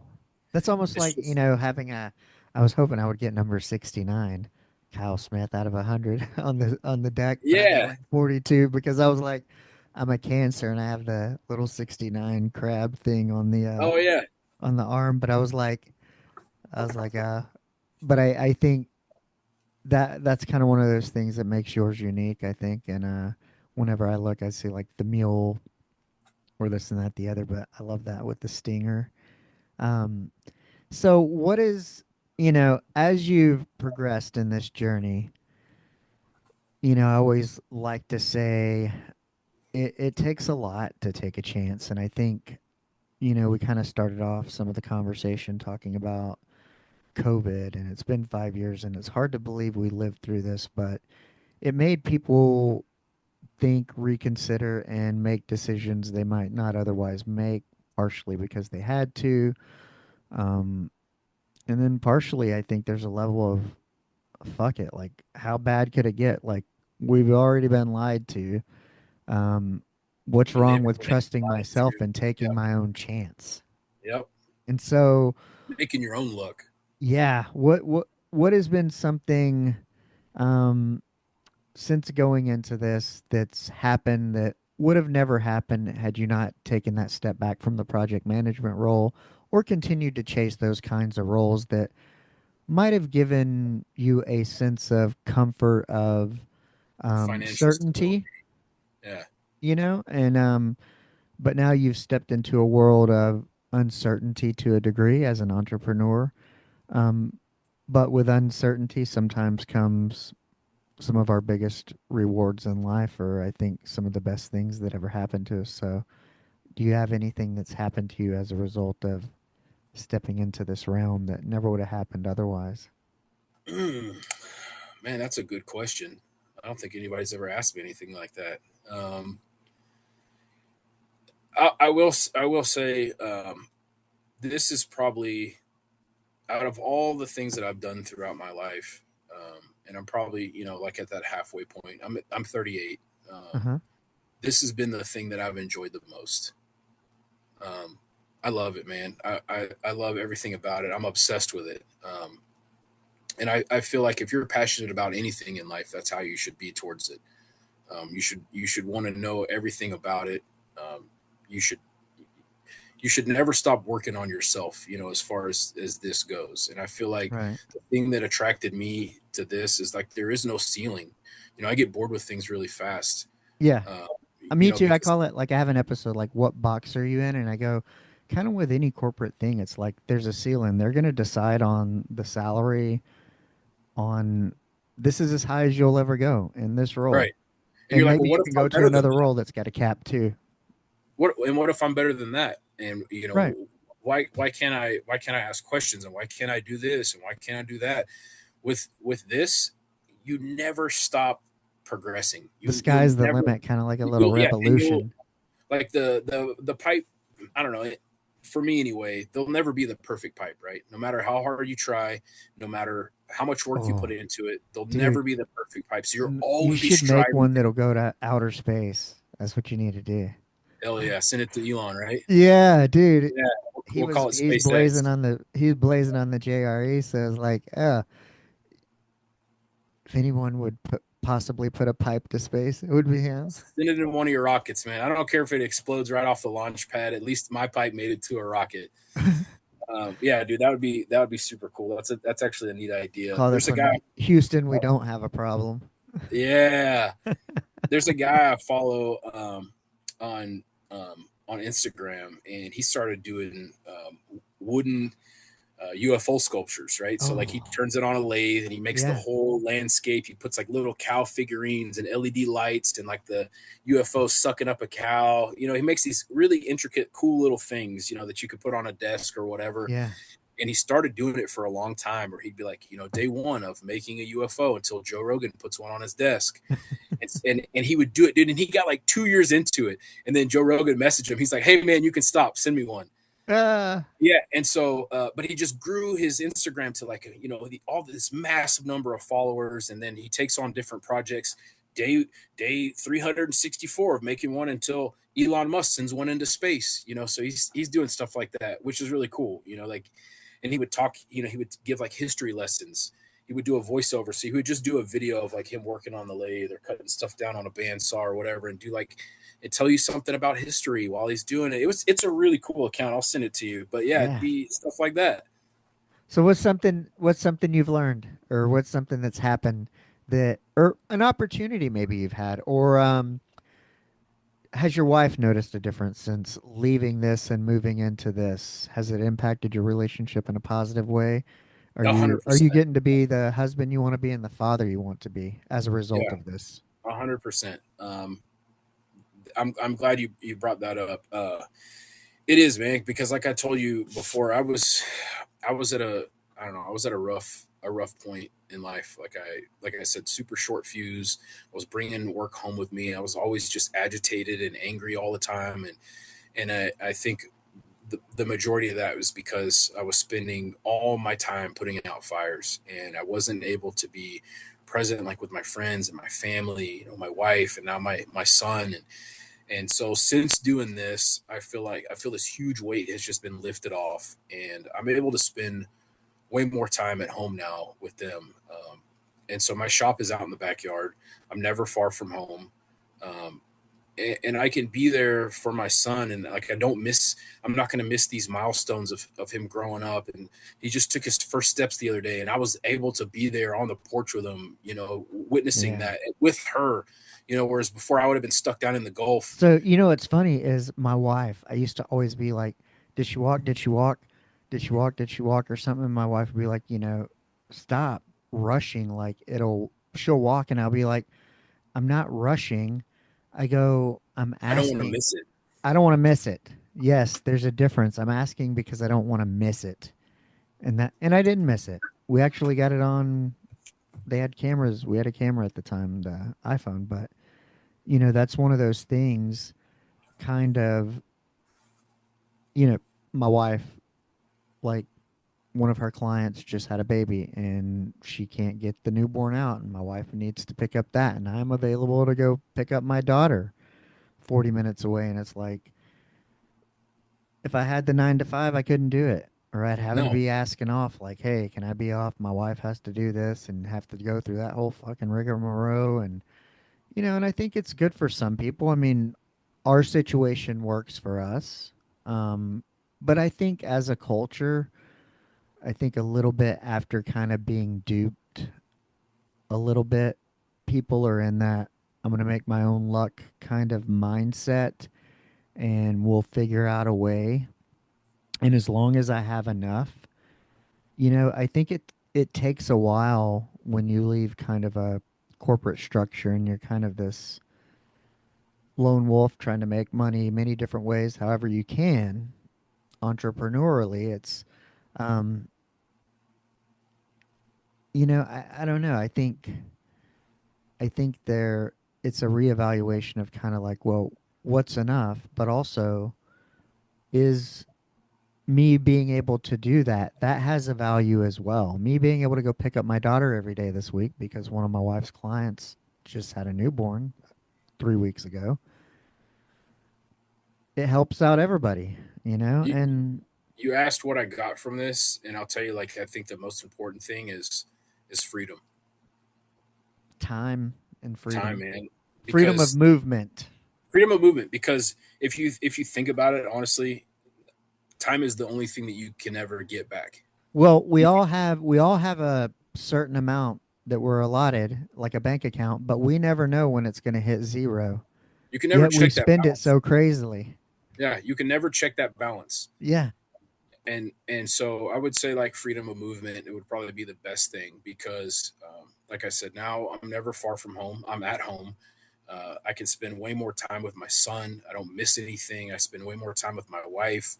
We're better at tackling things together and kind of navigating this chaotic shit, of raising a kid in this world, and, Yeah. and we do it together and we have each other's backs. And so I wouldn't be able to do this if I was still in telecom, or if I was still climbing poles and hanging transformers, or if I'm still trying to sell lighting jobs to car lots. I wouldn't be able to do anything that I'm doing right now.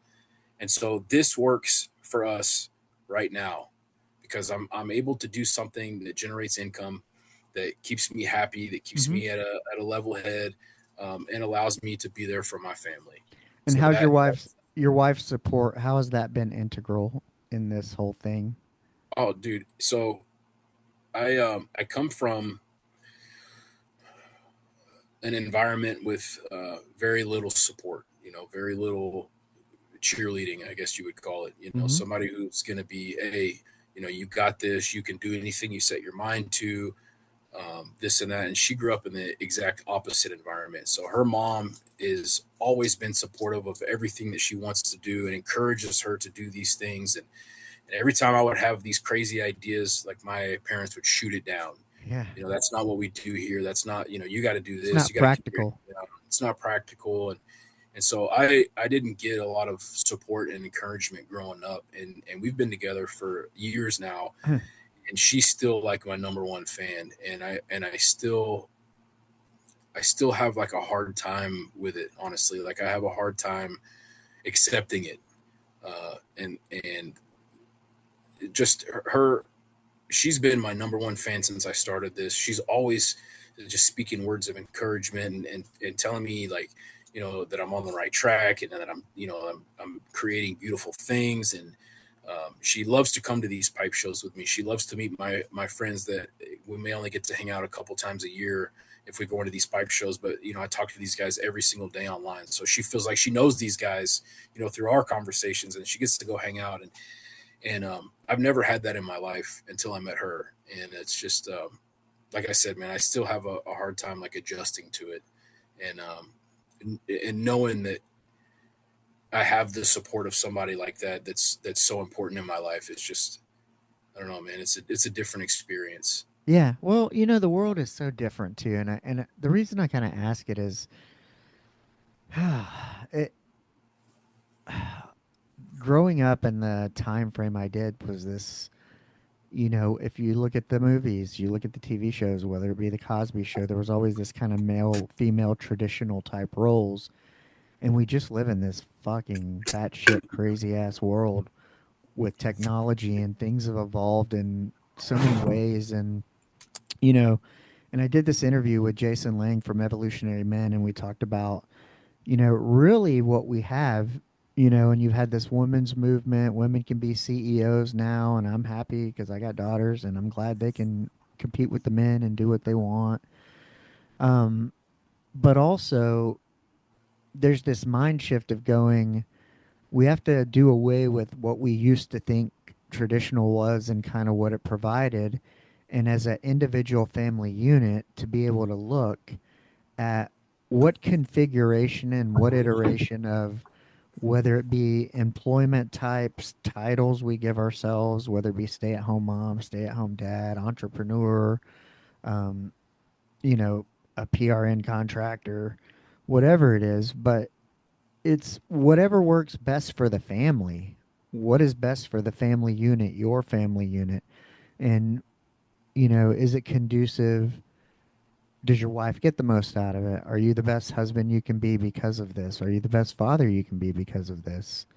Um, and how does that support go back and forth? Because it took a long time for me, with a master's to convince my wife, hey, you want to be a podcaster, and I'm going to figure out a way to make money doing this, and to get her support for it, to go, hey, I'm the same guy you married that busted his ass to get a master's degree and ran two clinics and did all this bullshit. But I just don't want to do it for other people anymore. I want to, the person that didn't lend itself to me being the best version of me. It didn't feel fully aligned because of the politics and the bullshit. Like, what I enjoy is exploring other stories and how they got there and relating to it. And, hopefully somebody out there hears this and it's like they find that hidden talent that they didn't know they have, kind of like you. Or there might be somebody out there who's been fucking around with pipes and has no idea this exists. Although I don't know how you could not in the modern day world, but it could inspire this trade to continue to go along. Because, I was asking what kind of person smokes a pipe. And when you said something about maybe a guy who was in England, I think of like the Sherlock Holmes and, somebody, a sophisticated person sitting in a reading room or library smoking a pipe. But then also thinking about having children. And I go, my daughter was the one that kind of taught me how to use CapCut. And you're going to be able to make pipes with your children or pass along something that can kind of be a family type thing. I went into healthcare like my mom. I asked you your background. You worked with your dad. You kind of go into the family business sometimes, and some are better than others. But I think the world is in a place where people are really appreciating whether it be Kyle Smith as an independent artist, you as an entrepreneur. Um, I love spending my money at a taco truck if I can, as opposed I to would much somewhere rather else. go to a taco truck or a hole in the wall or Yeah, whatever than any chain out there. I don't care what it is. somebody out there Because hustling, doing the same thing you're doing, trying. So we're exchanging, our hard work, but it's a mutual exchange of a hustle. I recognize you, I see you, and I want to spend my it's money here because of that. I feel like it's that, and then also, if you are, I've had this conversation with friends of mine too. If you are going to a chain, right, that's somebody that's there to earn a paycheck. They don't give a shit about the food they're putting out. You go to a taco truck, you go to a little mom and pop spot, a hole in the wall. That's somebody that puts their heart and soul into every single thing that they make, right? They have a passion for it and they love it. And you're always going to get the best food possible when you go to those places because they love it so much. They're not Because if just you there. don't do it right, people don't come back. Where on the other ones, they can comp it with a free meal. But the taco truck, they're if they have to give away a free meal or skip on 15 or $20, they're gonna notice it more so than McDonald's. 100%. So they're gonna give it their all to put out the best product possible, and you're gonna get that every single time you go. And I think, I mean, it relates to everything kind of relates to everything in the broad spectrum of things. So you can buy a factory pipe, right? Something from Peterson or Savinelli or Dunhill, and they're just cranking them out by the hundreds every single day, right? And they're not focused in on uh, attention to detail, right? They're just Hmm. focused on getting them out as fast as possible. So the QT's down, or the QC is out the window. Whereas, like, I can slow down and I can take my time and I can make sure that every single thing about this is perfect before it leaves my shop. And you're going to get something. I mean, you're comparing Kias to Lamborghinis, right? Something Yeah. that's someone that hand built every single thing and engineered every single part of this to perform its best way. It's the same with taco trucks or Taco Bell. What Yeah. are you going to get a better product at, right? It's the same thing, They man. don't So yeah, trust the people at Taco Bell to cook anything. They're shipping it already pre-made. You just empty it out and heat it up. yep, How hard yep, can it be? But yep. it's like somebody else you gotta have, typically probably a taco truck, there's a recipe and it probably only two people know it. Yep. And guess what? If one of them calls in, or both of them call in, they ain't selling it that day. Nope. But yeah, it's so different. But so what do you see for the future? Do you have any? Is there anything? Do does the pipe industry kind of like podcasts? Do they have sponsors? Is there anybody you can partner with, or do you try to get in magazines or shops, or what's the future look like? So they're just like with everything else.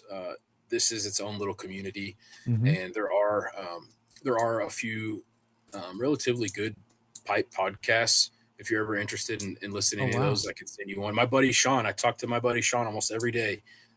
He runs one with another friend of ours, Chris Morgan, that's out in California. It's called Beyond the Pipe, and they do a really good one. That is wild. Yeah, it's a crazy thing. So, I like going on pipe podcasts. I like doing interviews. I just did one with a guy, Tom Kuhn. He's here in Texas. He does a YouTube channel called Pipes, Tobacco, and Whiskey, where they just hang out, smoke pipes, drink whiskey, and talk shit. Yeah. Real nice guy, but he does a podcast too. So yeah, I love doing these things. I love going to these That's what we shows. consider a nice guy in Texas. Hang out, drink whiskey, smoke, Yeah, and talk shit. that's it, man.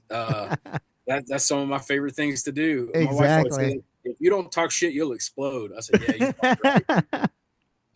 But as far as the future, man, that's like I said, that's one of the things that attracted me to this is there is no ceiling, so there is Yeah. no future. You just show up to the shop every day, you put your best in, and you make something nicer than you did the day before.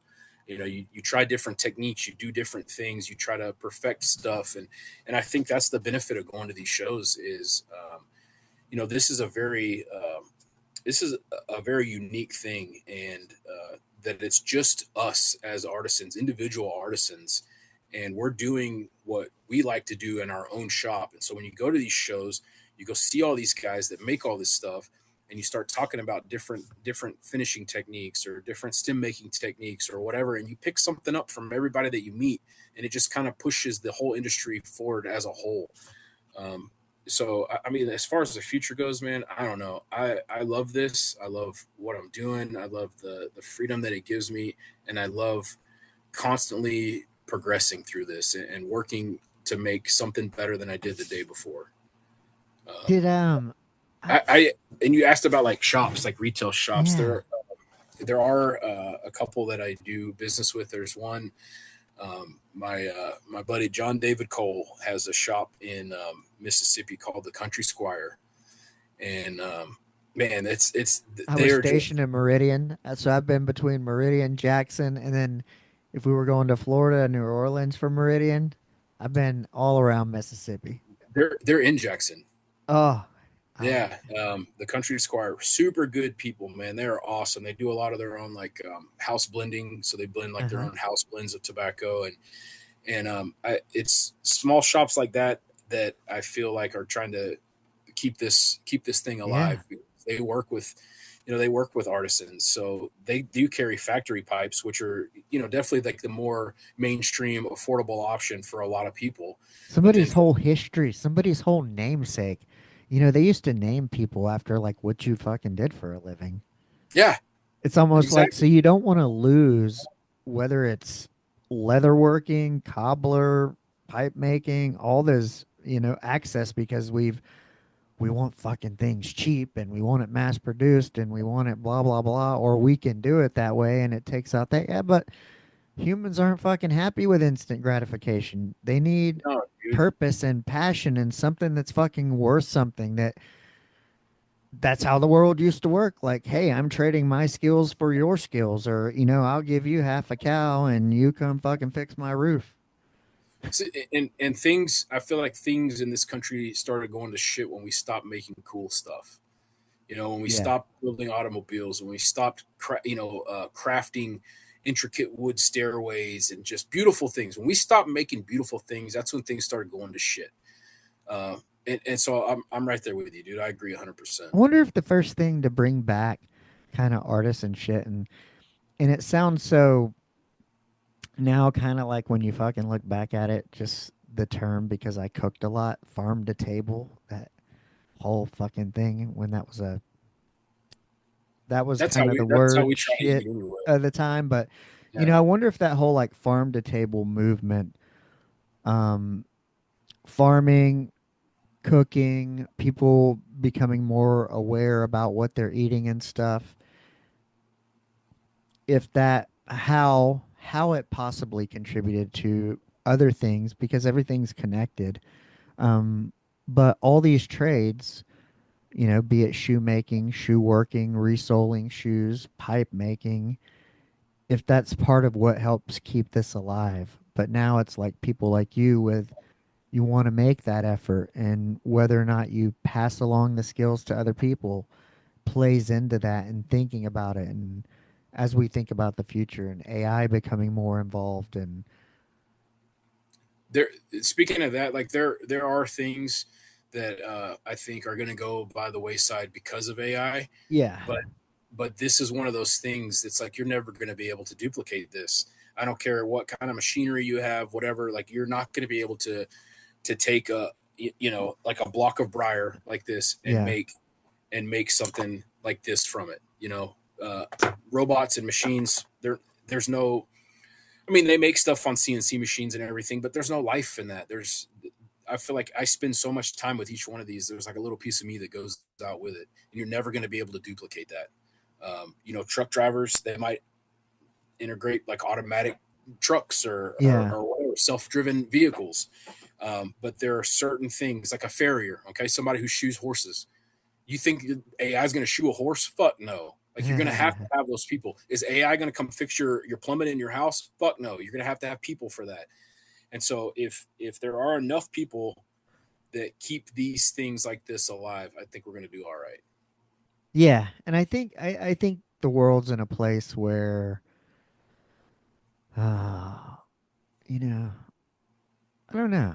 I mean, I never really thought much about other generations too much. I know like a lot of people like rag on generations that are different, but each of them have different things and like different things for different reasons. And um, I think I think the world is in a place of, I mean, just look at independent music.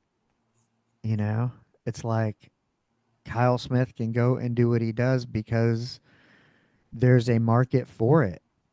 And People love that stuff, man. People, and that's just like your shirt. That's the first thing I saw when I saw you at the yeah, show, and I was like, man, like I fucking love that because I feel like that's what I try to do. That's how I try to live life, right? It's just be authentic. Yeah, man, I make pipes. That's fucking weird. Nobody's done that in 100 years, right? But it's like it's part of me, right? But it's authentic. I don't give a shit if you like it or not. That's what I do, and that's the same thing like with guys like Kyle, right? yeah, His music's not for everybody, but he's doing it because he fucking loves to do it. He's being his yeah. authentic self. My grandfather used to smoke a pipe. Now that I think about Really? it, his name was Grandpa Shorty. He played music too. He played banjo and guitar, and yeah, everybody knew him as Shorty. Nice. And I had this job where I was a caregiver for a 97-year-old veteran, and his dad was a carpenter, but made their way like when cars were made out of wood. So they built cars, but not in Detroit, but Yeah. they migrated from Tennessee. And so it's like that kind of fascination.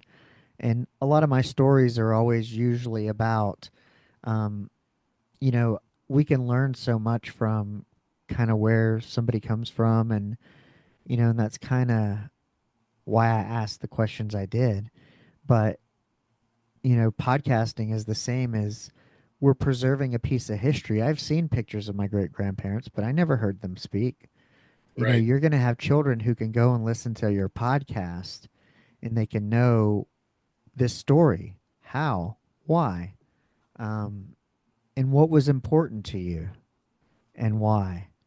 And we Gen X people didn't really have that for our parents and stuff. We're just No, now this is a learning that all relatively their new. trauma Yeah. that was put on by their parents or our grandparents really got pushed on to us. And now we're trying to figure out and go, no, no, no. Like, how do Me I getting a not do that master's to them? degree and learning that you're not safe in a corporate world, even with a master's, when something No. like this happens. So you might But as well go do what you want to do. Yep. If you, that's one of those things. If you make your own luck, you go do what you want to do, the things that you're passionate about. Nobody's going to kick you out of that spot because you're fucking doing it. Yeah. And and you know, and that's kind of one of the things like about realizing it's been 6 months since I've done an interview. Because I took on that project where I was a 24/7 live-in caregiver, and so I did solo episodes. And starting back, I started some solos, and I was nervous but excited. But it kind of reminded me, once we got into the conversation, is like, no, this is exactly what I enjoy, what I love to do. Um, for many different reasons, because your kids can hear this, your wife, any of your family members, pipe makers. Somebody might come to the show for one reason and then get out of it something else of like, hey, I'm about to have a kid and I don't want my wife, I don't want to end up divorced, or I don't want, I mean, yesterday was mine and my wife's 19 years together Oh anniversary. yeah, We've been man! married for Congrats, 12. dude. That's a milestone in this day and age. That's awesome, Yeah. dude. Yeah, It takes a lot of work. It takes a lot of effort. It takes a lot of conversation. It takes a lot of being mad and fights and figuring things almost out, working through divorcing it. sometimes. I mean, but not giving up. And that's kind of what the whole thing is like, hey, like telling my wife, like, I'm the same dude who has the same drive, who still wants to be successful. I just want to do it in a different place. I mean, I'm Gen X. I'm not probably the best equipped for this digital age. My daughter grew up with an iPhone in her hand, been operating it since one. She taught me how to use CapCut. She's going to be better equipped to evolve. But Well, and that could be the thing, man. Is if this is what you're passionate about and you love doing this, and she's savvy with all the things that are yep, gonna go around this. Maybe she's your producer. Maybe one she's your day she editor, is. and you guys are doing this. She goes to an art school, and what I would like to do one day. It only goes through 8th grade, and she'll be in 6th grade next year. But I would like, instead of her going to one of the local high schools as I did, I would like to take the podcast on the road, get a little van like Kyle Smith has, and just take her, go to 50 states, interview people like yourself, eat the cuisine, meet the people, let her see the place and understand history from that point of view versus being taught by somebody, learning about the Civil War, some bullshit. I mean, go hunt for arrowheads somewhere. I mean, go I can, and I can hook you up spend a if you want day to do like looking at your pipes and checking out your shop and interviewing and doing a podcast and then go on to the next person. That's my dream for us. Um, she kind of wants to go to high school probably to be with her friends, but this is what I would like for us to be doing in 3 years. And that's why I would like to build the podcast up to a place that it would be possible to do it from the road and have some sort of sponsorship, but be able to tell these stories, preserve history. Um, and to me, that's like the new American dream. We used to have different American dreams when it was about discovery and settling land and this and that, the other. But, you know, my idea is to be able to wake up and explore the whole country and eat cuisine and talk to interesting people, where we all get some sort of benefit out of the story or a different way to see something, to understand that we're not alone or that something is possible. To me, there's no other thing that could be better. And doing Dude, that with my daughter, the person I love the most, man, that's amazing. No, that's that's incredible, dude. it. Almost And sounds too good to be true. It's giving me no, but you know goosebumps, what? but It's not. It's not too good to be true because I mean, you said it earlier. If you're going to do something, you're not going to half-ass it. This is no, something that you're passionate about, and you're going to figure it out. You're going to find a way to make this happen, dude. Like I got faith. I think yeah, this is all going to work out for you. You're going to do all the things that you want to do and more. And I think this is an awesome place to start, and I can't wait to see where you go from here. yeah. Because You're that, episode 116, so hell yeah, man. it's like, hey, we're going on 2 years of having a podcast, and I guess it's like anything else. And I had found myself. It was interesting because I had found myself in a position where I actually kind of like you. I mean, even doing this caregiving and putting myself into earning mode. I needed to slow down for me because it was just becoming too unhealthy for me. I could tell that, through attitude of wife and daughter interaction, that I just wasn't being the most present I could be. And it took a couple of weeks, and it was like, I got to slow shit down, get back to why I remember starting all this and doing all this, and you know, stories like yours are just continued reminders to me of, hey, just keep at it, do it. There's people who are doing it out there every day, you know? And that's such like when you meet people like that and you talk to people and you get their stories, it's such a it's like a reassurance, it's like Yeah. a A little good wind feeling. in the sails. Yeah, it's a good feeling to let you know, hey man, you're on the right path. Stick to it, keep doing your thing, don't That's why give I up. love like Kyle Smith, because he's just one of those that he just fucking goes for it. Like nothing's gonna stand in his way. It'll try all the time, but he's like, fuck it, like Yeah, I'm gonna gonna make it keep. happen, make it work That's right. as an independent artist. And And he's doing yeah, it, man. He hustles harder than anybody I've seen out there, and it's funny, like watching him kind of grow into this artist that he's become, dude. It's yeah, amazing.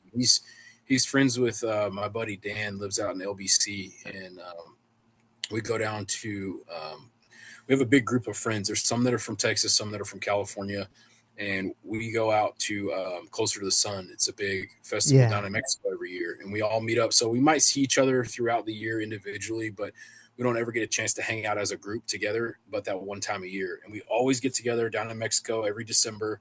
And it's man, it's always good times. And Kyle's come and played acoustic for us in the room before, and then we went out to Dan and Kelsey's baby shower out in Long Beach, and that was my son's first concert. So we drove down to San Diego. We took him to see Stick Figure in San Diego. He was 3 months old.